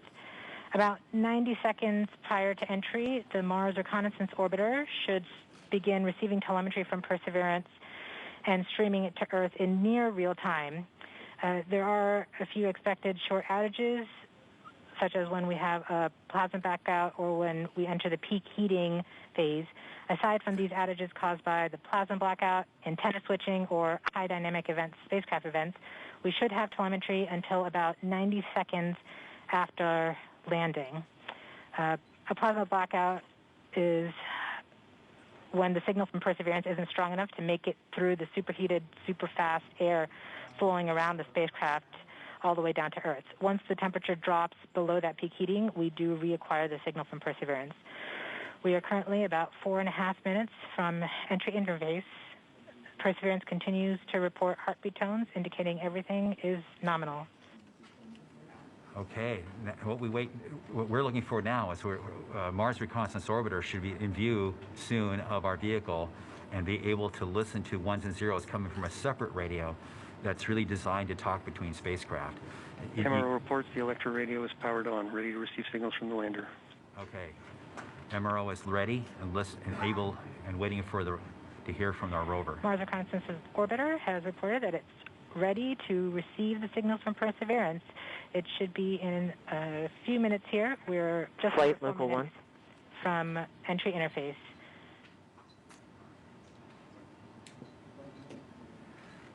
We don't need these ones and zeros, as Swati said, but to land safely, but we really need it for our own health and well-being today to keep our nerves under control. But around this time, a second spacecraft, MAVEN, should begin picking up telemetry from Perseverance and will continue to record that telemetry until several minutes post-landing. We won't get that data for several hours after landing as it's being recorded and then will be forwarded to Earth later. We are continuing to receive heartbeat tones, indicating that everything is nominal. We're currently at about 3 minutes until entry interface. Okay. Very soon we'll be getting ones and zeros, I hope, from our radio on the rover.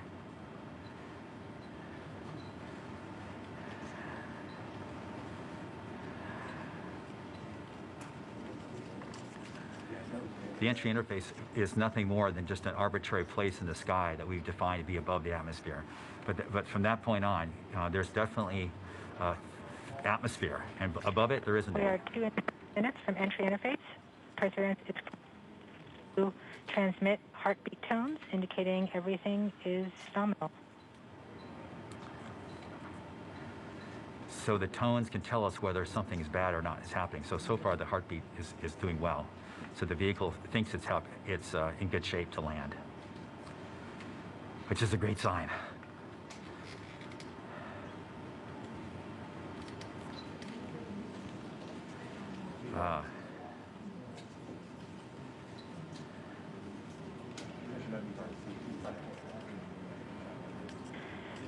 We're just under 2 minutes from entry interface. As it gets closer to Mars, Perseverance is actually being pulled in by gravity and accelerating. By the time Perseverance reaches entry interface point, she should be going just under 5.4 kilometers per second. We're at about 90 seconds from entry interface and standing by for Mars Reconnaissance Orbiter to pick up the telemetry.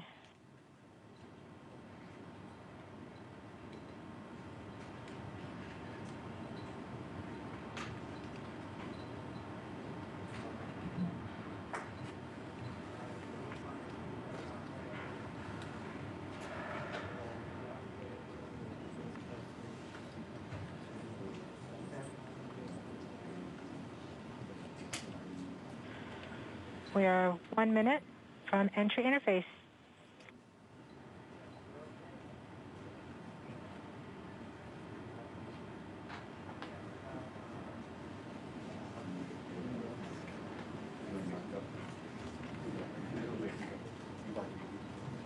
MROs are in receive mode.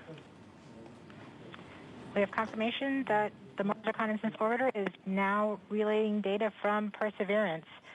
We're about 30 seconds from entry interface. Perseverance is going about 5.2 kilometers per second and is about 190 kilometers altitude above the surface of Mars. Confirm your jet data flow.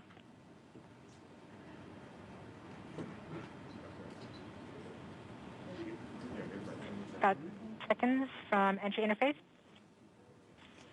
5.3 kilometers per second and an altitude of about 150 kilometers from the surface of Mars.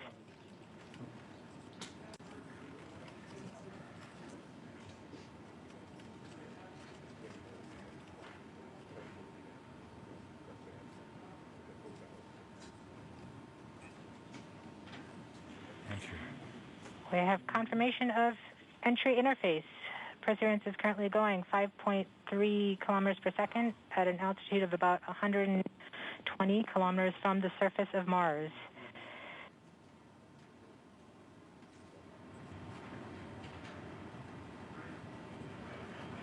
The spacecraft is now waiting until it begins feeling the atmosphere of Mars to slow it down. Once there is enough atmosphere, it will start controlling its path to the landing target.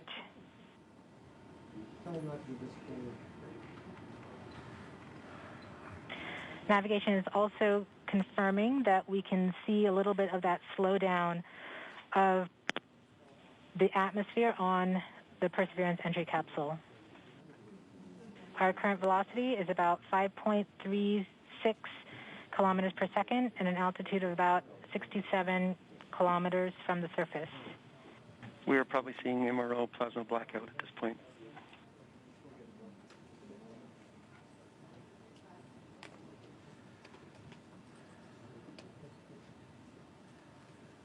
The vehicle should be doing its turns right now. MRO has lost lock. Perseverance We have indications that Perseverance is now performing bank reversals in the atmosphere. These are the steps in order to control its distance to the landing target. Perseverance has just passed through the point of maximum deceleration and has indicated that it felt approximately 10 Earth Gs of deceleration. MRO has lock again.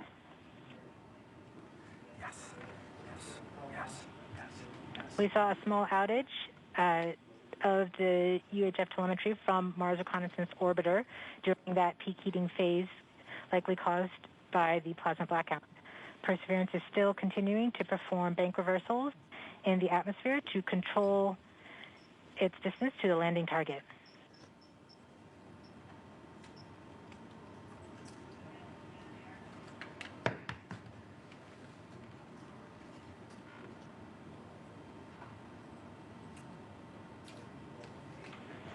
Perseverance is going about 1 kilometers per second at an altitude of about 16 kilometers from the surface of Mars. We have entered heading alignment, which means Perseverance is no longer trying to control the distance to Mars, to the target on Mars, but instead is flying straight to the target.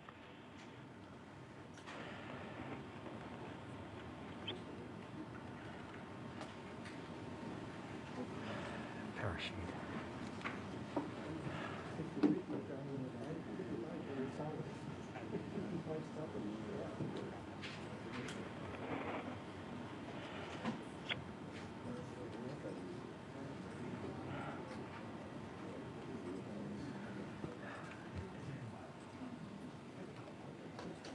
Our current velocity is about 550 meters per second at an altitude of about 15 kilometers from the surface.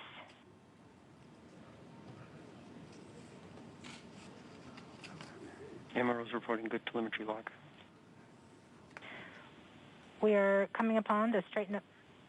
We are starting the straighten up and fly right maneuver, where the spacecraft will jettison the entry balance masses in preparation for parachute deploy and to roll over to give the radar a better look at the ground.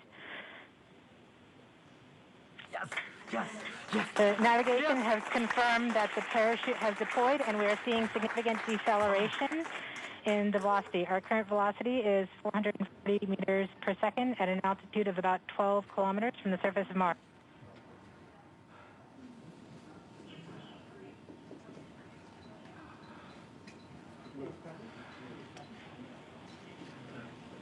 Perseverance is now slowed to subsonic speeds, and the heat shield has been separated. This allows both the radar and the cameras to get their first look at the surface. Current velocity is 145 meters per second at an altitude of about 9.5 kilometers above the surface.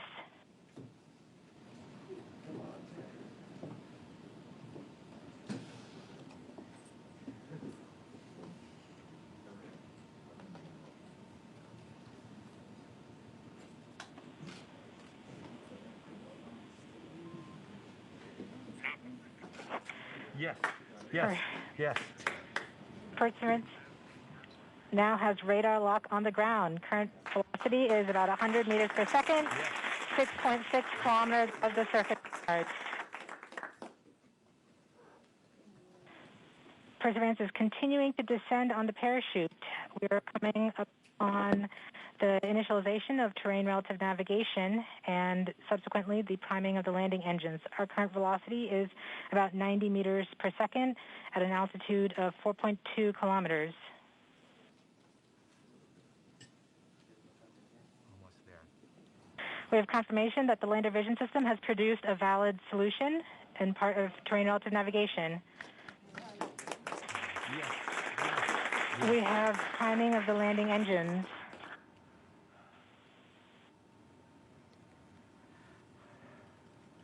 Current velocity is 83 meters per second at about 2.6 kilometers from the surface of Mars.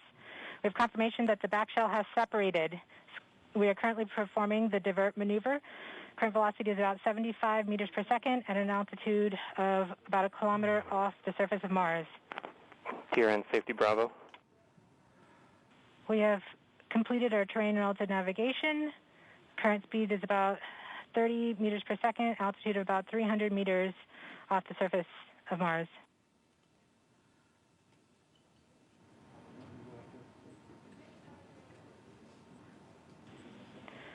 We have started our constant velocity accordion, which means we are conducting the sky crane, about to conduct the sky crane maneuver.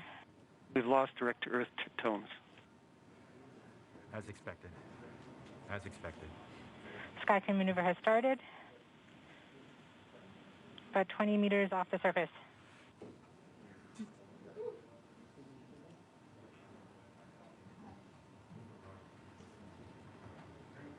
We're getting signals from MRO. UHF is good. Touchdown confirmed. Perseverance safely on the surface of Mars, ready to begin seeking the signs of past life.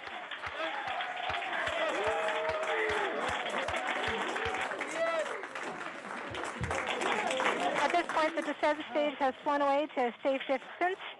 Perseverance is continuing to transmit direct through Mars Reconnaissance Orbiter to Earth.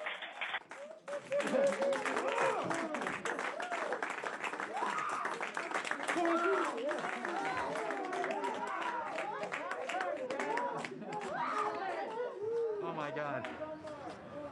Oh. Oh. MRO reports they're still getting telemetry from the lander. All right, all stations. We got it. Touchdown confirmed. We're going to wait for the images. Wow. This is so exciting.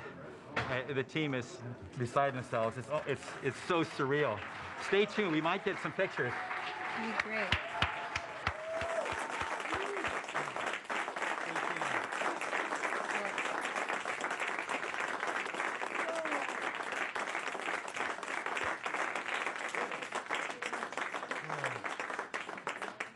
So much has been riding on this.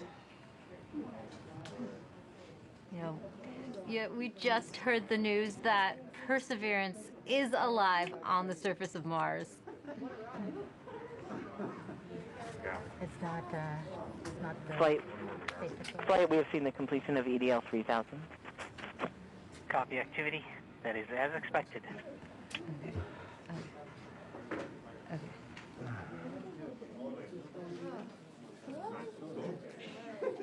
MRO is still seeing a strong signal from the lander.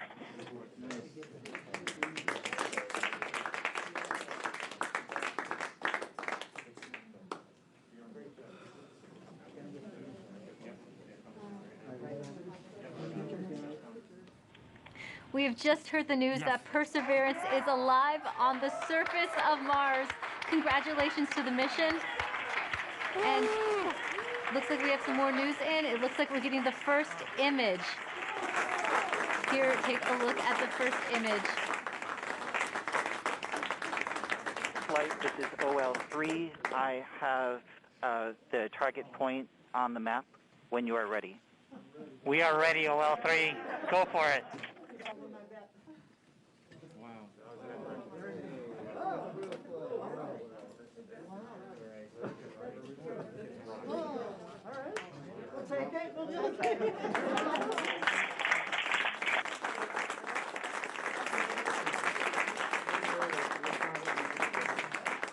Flight, I'll be moving in, showing you the safe zone that we've landed in.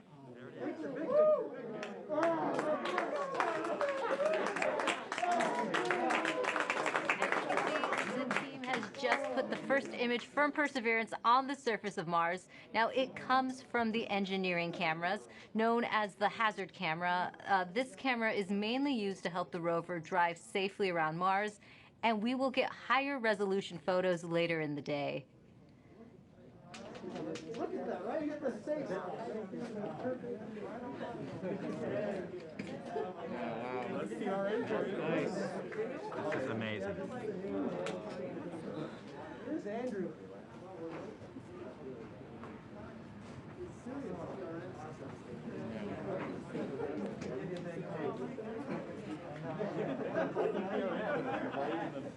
For Steve.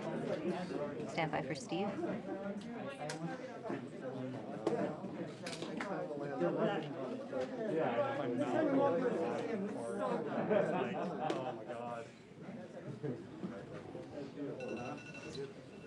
You did it. You did it. You did. You led the team. You made it happen, man. Congratulations,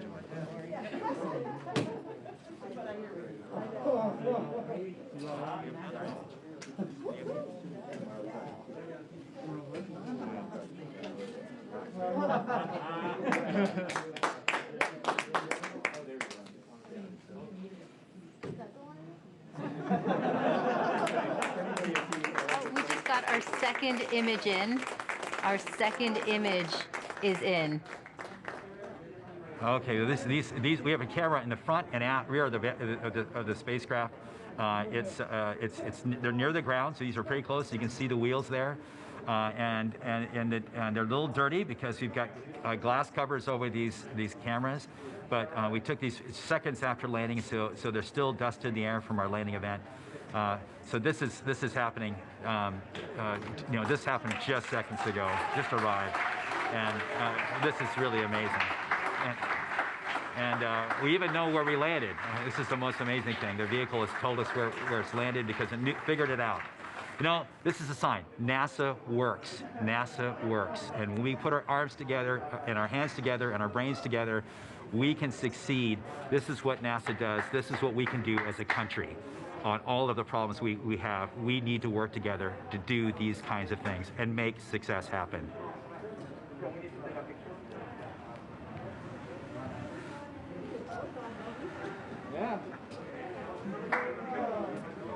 And joining us now is the acting administrator of NASA, Steve Jurczyk. Steve, welcome and congratulations. Hey, thank you. What an amazing day. How does it feel to have another rover on Mars?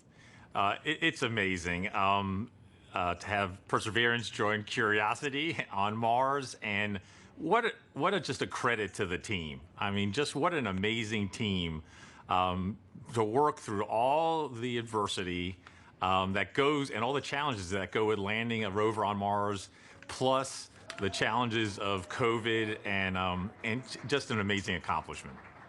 And what does this mean for NASA and its future plans? So for robotic exploration, every time we execute a mission with new instruments, we discover new things and things we never thought we would discover. So that always informs our future robotic missions, both landers, rovers, and orbiters. This mission also has technology on it. One of the cool things is the Ingenuity helicopter. It's an experiment on this mission, but if it's successful, we can use it as an science observation platform by putting instruments on it, and also use it as a scout for future rover missions. And then just the entry, descent, and landing capability. It'll allow us to land more larger, more ambitious robots on the surface of Mars. And then for human exploration, we have the Mars Entry, Descent, and Landing Instrumentation, which is going to give us EDL information. We have the Mars Environmental Dynamics Analyzer. It's going to give us size and properties of dust particles, because when we send people, we're going to have to deal with that dust. This is just an incredible mission because of the science and the technology, and then caching samples for a Mars sample return mission. That will be an amazing mission, the first round trip to Mars and back, and bringing those samples cached by Perseverance back to Earth to examine with state-of-the-art equipment in our laboratories here on Earth. We have so much to look forward to. And we also have a student question coming in from Landon. Let's take a look. Hi, my name is Landon Applegate. I'm in 6th grade, and I'm going to Academy for Academic Excellence. And my question is, do you think we could get resources from Mars to help on future missions, or even as like a launching point? Great question, Landon. Actually, we have an experiment called the Mars Oxygen in situ resource utilization experiment, or MOXIE, and it's going to demonstrate generating oxygen from atmospheric CO2, and that could help generate breathable oxygen, and even if we can liquefy it, oxidizer for propulsion systems. So that's a tech demo on Perseverance. And then we're going to continue to characterize the frozen water on and below the surface of Mars, and eventually try to figure out how to extract that water from the Martian soil, or what we call regolith. And then we can use that for potable water and also break it down into oxygen and hydrogen for rocket fuel. So absolutely, we're going to try to eventually figure out how to live off the land to support human missions to Mars. Thanks for taking the time to talk to us today, Steve. Thank you. And now that Perseverance has safely touched down on Mars, let's learn more about what's in store for the rover. Joining us now is Surface Mission Manager Jessica Samuels. Jessica, your surface operations team has now taken over. What are they doing now? Yes, hi Raquel. We are so excited here in the Surface Mission Support area. The team will do a handover with the entry, descent, and landing team and pass any critical information. And then this team behind us will be the team that does the health and safety assessments daily as we progress on this mission. And what do the upcoming weeks look like for your team? So as we enter Mars time now, the commanding team will be working overnight while the rover is asleep so that we can perform the initial checkouts of our key rover functions and our science instruments. And we have to do this all in time for the regularly scheduled communication pass, which happens in the morning. And so we will be working around the clock, making sure that Perseverance is healthy, and we will begin this exciting adventure. And can you tell me, what's it like living on Mars time? It's a little bit like constantly, flying and changing your time zone. The rover, on Earth, the rover wakes up at the same time every day, but on Earth, that's 40 minutes later. So the team is going to be shifting our work schedule by 40 minutes as we come into work over the next few weeks. So it'll be exciting and some late nights, but we're also excited and we can't wait. It's a whole new lifestyle. Yes. We also have a student question for you. This is Sophia's video. Hi, my name is Sofia Lopez, and my question for NASA is, how's Perseverance gonna survive? And here's a drawing that I made from Perseverance thinking about Earth. Thank you. Well, Sophia, Perseverance survives with a power source that charges its batteries overnight while it sleeps, and it keeps heaters on so that all of our critical electronics can stay warm, as well as our mechanism. But it's really survived by the team that performs the health and safety assessments every day and communicates with the rover and makes sure that she's doing okay. Well, thanks for your time, Jessica, and good luck living on Mars time. Thank you. Should be fun. Let's head back to Marina as she gives us a sneak peek into the future at JPL. Thanks so much, Raquel. It's definitely bustling behind me. It's not quiet like it was just 20 minutes ago. And congrats to the whole team. What an amazing accomplishment. Mike Watkins is the director of NASA's Jet Propulsion Laboratory. He was the mission manager during the Curiosity rover landing on Mars. Welcome, Mike. Oh, thanks. Glad to be here. You can see all my mask markings on. Well, you were just celebrating, and rightly so. Now, you've been around for a number of Mars landings. What makes this one special? Well, two things. I mean, it's the biggest and best rover we've ever sent to Mars, and it can really, do amazing things in terms of, its own scientific exploration of this habitable environment, at Jezero. But, it's also, as you've heard today, it's the first step in Mars sample return. So really, it's not only doing its own mission, it's setting us up for a series of missions and to bring those samples back. And, a lot of the effort to develop the rover was specifically designed, for that sampling and caching system. It's one of the most complex robotic systems ever made. And having it down safely means Mars sample return continues right on course, and we are moving forward. Wonderful. Now, JPL has a long history with robotic space exploration. Why do you think it's so important to continue to push those boundaries? There's a lot of reasons. I mean, obviously, for places that are far away, like Mars, and even farther away, like Europa, right now, robotic exploration is the only way we can make those scientific discoveries and really understand these early habitable environments. In the case of Europa, maybe it's even still habitable.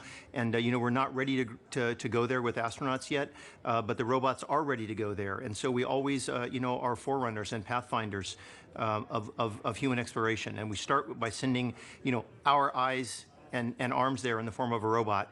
And it is just fantastic to be able to do that and to learn from each rover, learn from the science and the engineering, and make the next one better and make more and more discoveries. And every time we do one of these missions, we make fabulous discoveries. And each one is more exciting than the last. The future does look exciting. Now, as director of JPL, what would you like to say to those teams right now celebrating? Oh, obviously they have earned it. Let me tell you. I mean, they have worked, for years and years on this mission. And then in the past year, of course, we had the COVID experience. And I want to thank not only the team, but also, all of JPL. A lot of folks had to pitch in here, in terms of making sure our remote telework, our IT systems were good enough to support folks working from home. All of the folks looking at PPE and our safe distancing and reconfiguring facilities to make them safe for the employees.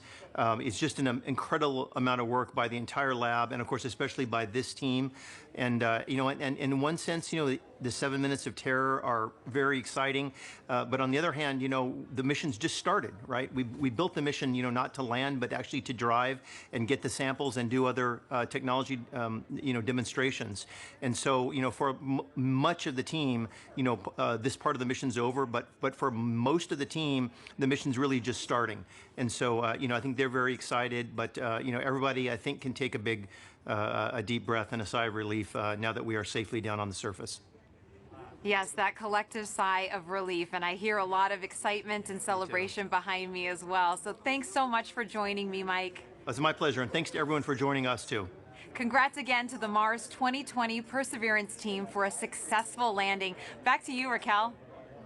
Now, there will be a flight test coming up for the Ingenuity Mars helicopter, and if this technology experiment is successful, it would mark the first time we have taken a power-controlled flight on another planet. Sometimes you have to do something just to show that you can do it. When the Wright brothers flew for the first time, they flew an experimental aircraft. And in the same way, the Mars helicopter is designed to show that we can fly powered helicopter flight in the Martian atmosphere.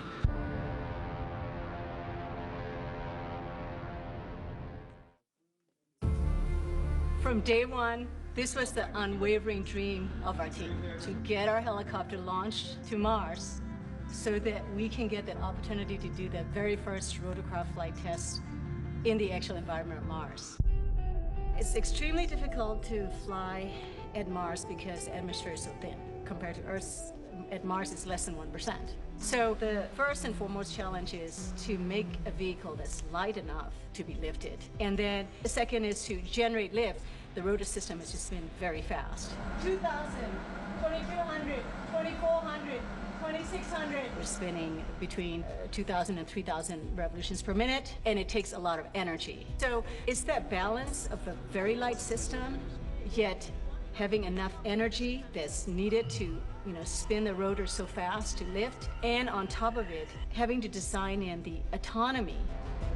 It has to be fully autonomous from the time it takes off to the time it lands. What we do on the ground is we plan the flights, and so we determine from here where we want the helicopter to go. Our experiment window is 30 Martian days. So we have planned up to 5 flights of incremental difficulty. The very first flight, the main thing is we want to get the legs off the ground, and so we will basically go up about 3 meters, and we'll hover there, and then we'll come down again. And that will be the first, really major milestone. Most of our flights will be at the 3 to 5 meter height. We will be going horizontally again at a few meters per second, probably go out, 50, 70 meters and come back. In successive flights, we'll probably push that further, try to go further. So our priority will be to get back engineering telemetry and not so much images, but I'm sure we'll return a few, because they'll always look cool. At this point, we've tested all we can on Earth. We have mathematical models that shows how it will fly at Mars, and we've tested it in the simulated environment that we can create on Earth. It really is time now to do the real flight tests at Mars. Nothing is a given, but we have done everything we can in terms of a test program here on Earth. The vehicle's performing extremely well so far. It's been doing exactly the right thing, even right now when it's bolted onto the Perseverance Rover. So there's a very good chance that we'll pull it off, yes. But it's still high risk, and none of us forget that you could have a glitch that, could mean end of mission, yes. It's going to be exciting, reacting to any surprises we have. We can't wait. What's really most important is everything we're learning here is for the future rotorcraft systems that we want to introduce into space exploration. Mimi Ang is the project manager for Ingenuity. She joins us now as they await a chance to check out their helicopter in the coming days. Welcome, Mimi. Thank you, Marina. Oh my goodness, we've been talking about this for months, Mimi. Did you ever think you'd be here at this point? I mean, what's going on in your head right now? This is super exciting. We have been working on Mars helicopter for over 6 years, testing and carefully designing it for operation at Mars. So what's going through my mind? Ingenuity Mars helicopter is finally at the destination that it is designed for. Now that Ingenuity is on Mars, what is the timeline you hope to accomplish as you move forward?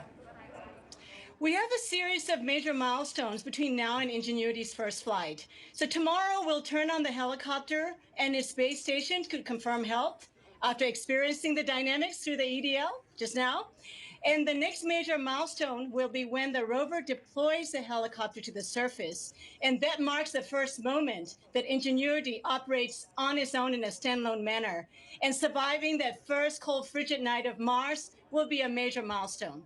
We'll execute a series of checkouts, and then we will perform that very important first flight. And if the first flight is successful, we have up to 4 more flights in the 30 Martian days that we have set aside for our flight experiments. And that's when you finally can breathe, right, Mimi? Now, why is it so important to have that aerial dimension to space exploration? A helicopter flying far ahead of rovers and astronauts in the future can provide high-definition reconnaissance information for the rovers and the astronauts before they take the long journeys. And as importantly, being able to fly will enable us to get to places that we cannot get to with rovers and astronauts, like sites of steep cliffs, deep inside crevices, areas of high scientific interest. It will be game-changing. Game-changing is right, and we've talked about this a lot. You've mentioned the risk is huge, Mimi, but the reward is high. What will be your greatest reward? Our team started with the question of whether a helicopter can fly at Mars, given the extremely thin environment. And we systematically demonstrated a series of technical steps. We demonstrated lift first, and then we demonstrated lift and the first ever powered control rotorcraft flight in simulated Mars atmospheric density. And then we went on to build the full-up helicopter that can not only fly, but operate and survive autonomously at Mars, all under 1.8 kilograms, about 4 pounds. And each of these major milestones have been a first. And the success at each of these has been so rewarding. And along the ways, the rewards just kept coming. And I have to tell you, at this moment, it's going up exponentially. So after all these tests, analysis, simulations, and more tests on Earth, our team now gets a chance to test, prove, and learn how it works in the actual environment of Mars. Our team can't ask for a bigger reward than that. Oh, Mimi, I'm so happy for you and your team. And now we're going to take a question from social media on Instagram for you. At Not Vibhuti asks, is the helicopter going to be doing science? Well, the helicopter Ingenuity is a technology demonstration, and we are demonstrating the ability to fly and learning how to fly for the very, very first time. And so this is a technology demonstration and a pathfinder for future larger rotorcraft, future missions that will carry much larger instruments. So on this mission, we're not doing any science. We're concentrating on engineering data. How did the vehicle perform? And as you saw Bob Belram in the video before, we will be taking a few first ever color pictures from the flying aerial vantage point, but they'll be icing on the cake. For this one, this is all about engineering data and how do we fly compared to all our tests we have done on Earth. Mimi, so much for your team and the future generations of scientists and engineers to look forward to. Thank you. Thank you so much for joining us, Mimi, and good luck to your team with that first test flight. Thank you so much. Now, we look forward to the Perseverance Rover and Ingenuity helicopter beginning their journeys on Mars as their adventures are just about to start. Go Perseverance and go Ingenuity. Back to you, Raquel. Thanks, Marina. Landing on Mars is never easy, but this team has persevered, and NASA's 5th rover is on the red planet. You can still hear them buzzing in the back right now. And to get the latest updates on Perseverance as it explores Mars, follow at NASA Persevere on Facebook and Twitter. I'd like to thank everyone watching for joining us today.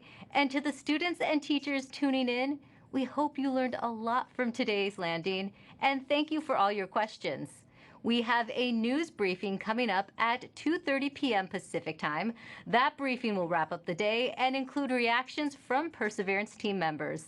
We'll leave you now with some of the landing celebration photos you've shared with us, set to Youngblood's cover of David Bowie's Life on Mars. I'm Raquel Villanueva. Thanks for watching.